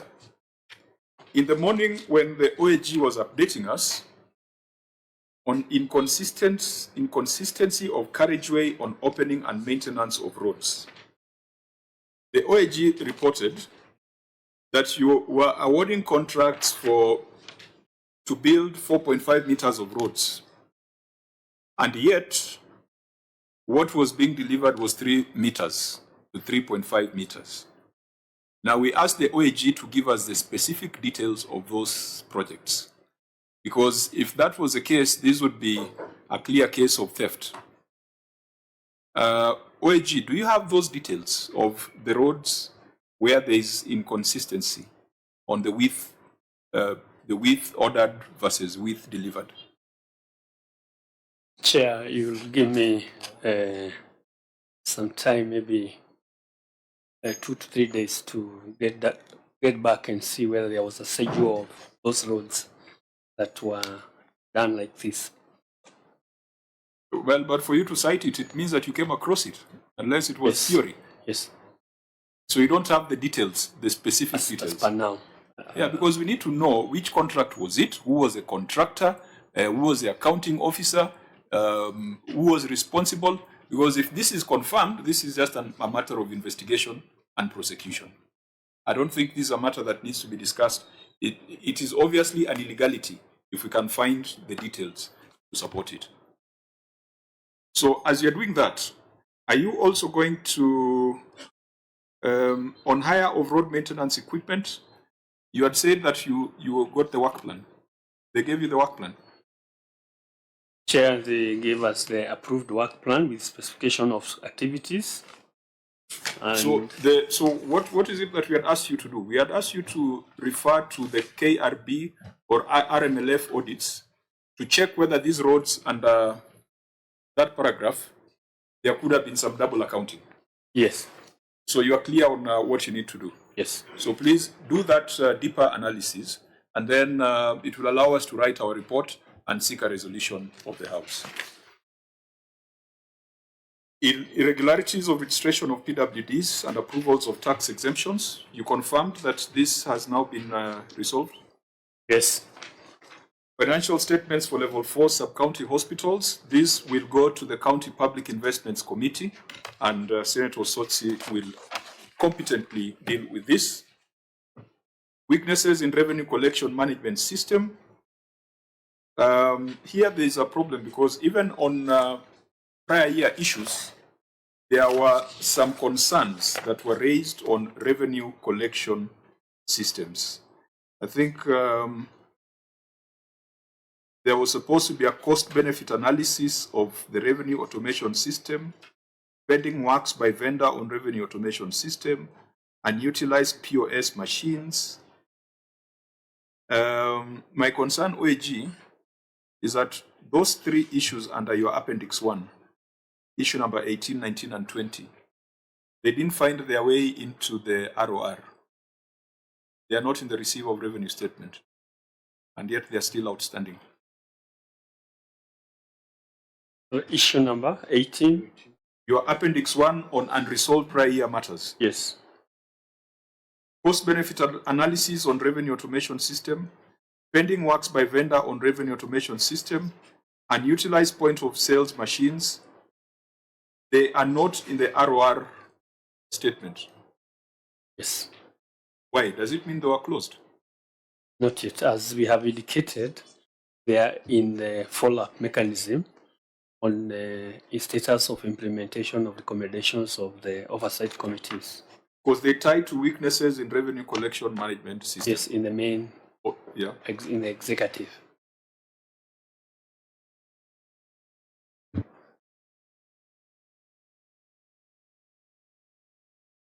So, honorable members, do we, due to the pressures of time and we might not be able to do justice to this question, we take the written responses on this, unless there is a specific query that a member wants to raise?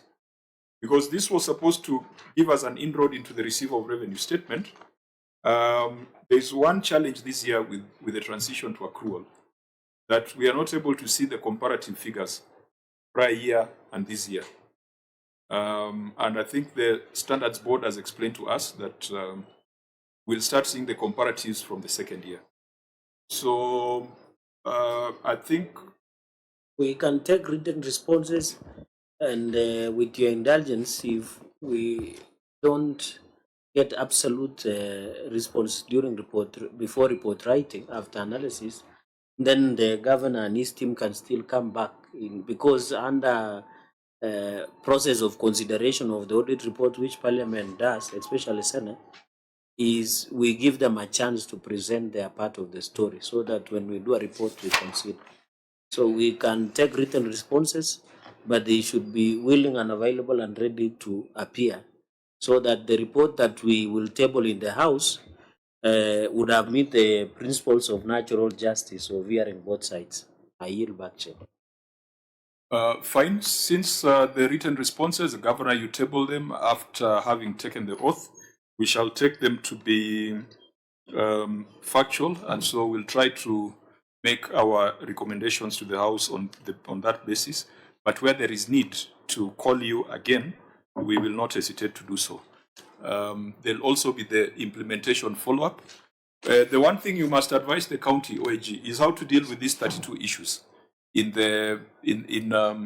Appendix 1. What do you expect them to do? Because my expectation is that they needed to have responded to all of them, all the 32. Yes, they have responded to them, but the verification of that status report is not yet done. Where is it in the report that was tabled by the governor? Is it here? If you were to do a written, if you were to consider the written responses. No, Chair, for those ones, because they are prior year matters, we did, we put the issues together and wrote to the county separately. And this is the response that the director is saying has already been received, and this is what is being worked on. Or it's the one that was received on the 21st? Or which date did you say they were received? They were received on 21st. On 21st. But, So you are still we are analyzing them? Yes, and updating the follow-up tracking system on them, so that by the end of the month, they think there's a report the Auditor General will issue on this follow-up. On follow-up. Okay. Will that be in time for us to take a resolution to the House? Yes, Chair. We'll be able to report by the time we're going to the House. Because you have agreed that we, instead of sending one big report with 47 entities, we will be taking to the House 10. We do 10 counties, we report. So you can tie that, the clerk and the OAG can tie that so that we are able to report to the House. I'll therefore bring this session to a close unless there is any other matter that could be outstanding. But due to time, I would propose that the governor makes his closing remarks, and then we'll donate our time to Senator Osotsi to make his closing remarks. Governor, in closing. Thank you, Chair. Let me take this opportunity on my own behalf, on behalf of the Vihiga government, to thank your committee for this session. It's been a long session. We were here from 9 a.m. and we are still here. The patience you have had, but I believe we have learned quite a lot, and the insight of this audit, I think, is very good for the county. There are certain issues you have raised which we take for granted, but there are issues that need to be looked into seriously. So I want to assure the committee that all the recommendations you have made, we are going to observe, implement it, and bring back the reports as directed. Otherwise, we appreciate the opportunity, and our interest is to see to it that Vihiga gets value for money, and Vihiga people develop and have a good lifestyles in terms of healthcare, education, and so on. So we appreciate your advice and your advice and how we need to deal with some of these issues. So let me end there and thank the committee and everybody. Thank you, Governor. Senator Osotsi. Thank you very much. First of all, I want to thank the committee for the good work they have done this afternoon, doing justice to this report on Vihiga County. And also to thank the county government led by the governor for the patience and for responding to the issues. And Chair, just last week they appeared before my committee, and now they are here appearing before you as well. I know it's a very tiring exercise, but we are trying to comply with the provisions of law and Article 229 of the Constitution. And I think overall, if the National Assembly also complies with the law, and I think maybe COG can consider going to court to compel the National Assembly to also comply with the Article 229, then we will be able to get shareable revenue computed on the basis of the latest audited report and not the audited report for the last 3 years. So it's a positive thing which must be looked at it positively. On the issues that have been raised, I think the issue of the hospital plaza has been outstanding for long, and I know Governor is committed towards resolving that program as part of his legacy. I just want to urge you and your team to put more emphasis around that so that the people of Vihiga have that plaza probably this year. And also the other issues to do with the wage bill, the matters raised by the OEG in the payroll audit, I think it will be very important for those issues to be addressed. So generally, these sessions are good. They should not be seen as sessions to try and intimidate, but they are sessions to try and make all of us better, the Senate and also the county government, for the sake of our people. So once again, I want to thank you, Governor, and your team for coming. I think I have 2 more sessions with you before 31st of March on matters of hospital and on matters of special funds. And all that is for the benefit of the people of Vihiga.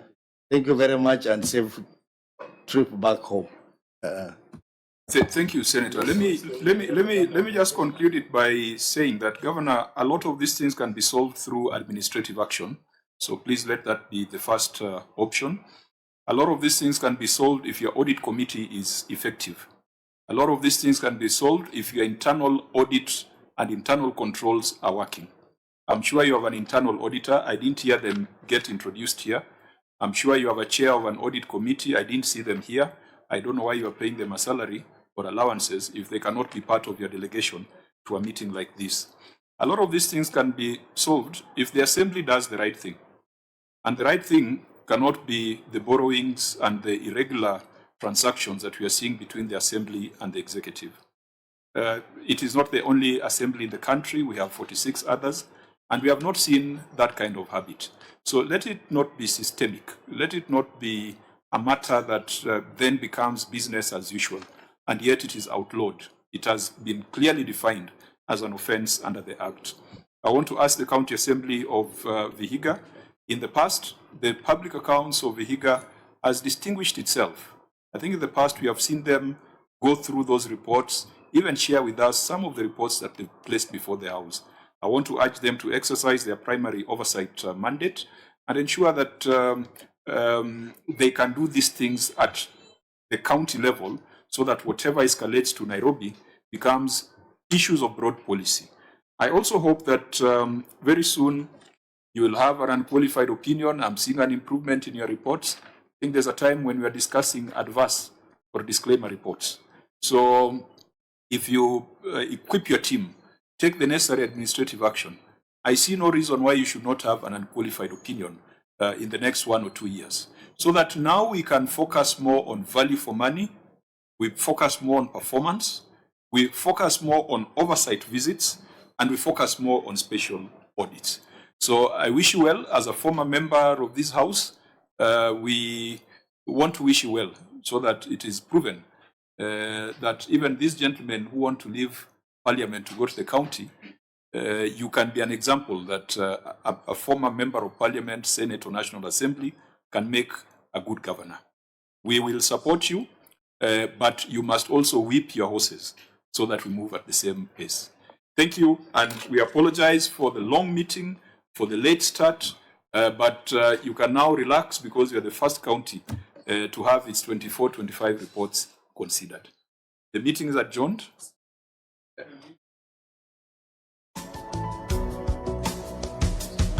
Okay, so fine. So we'll release the governor and his team. We wish them safe journey back to Vihiga.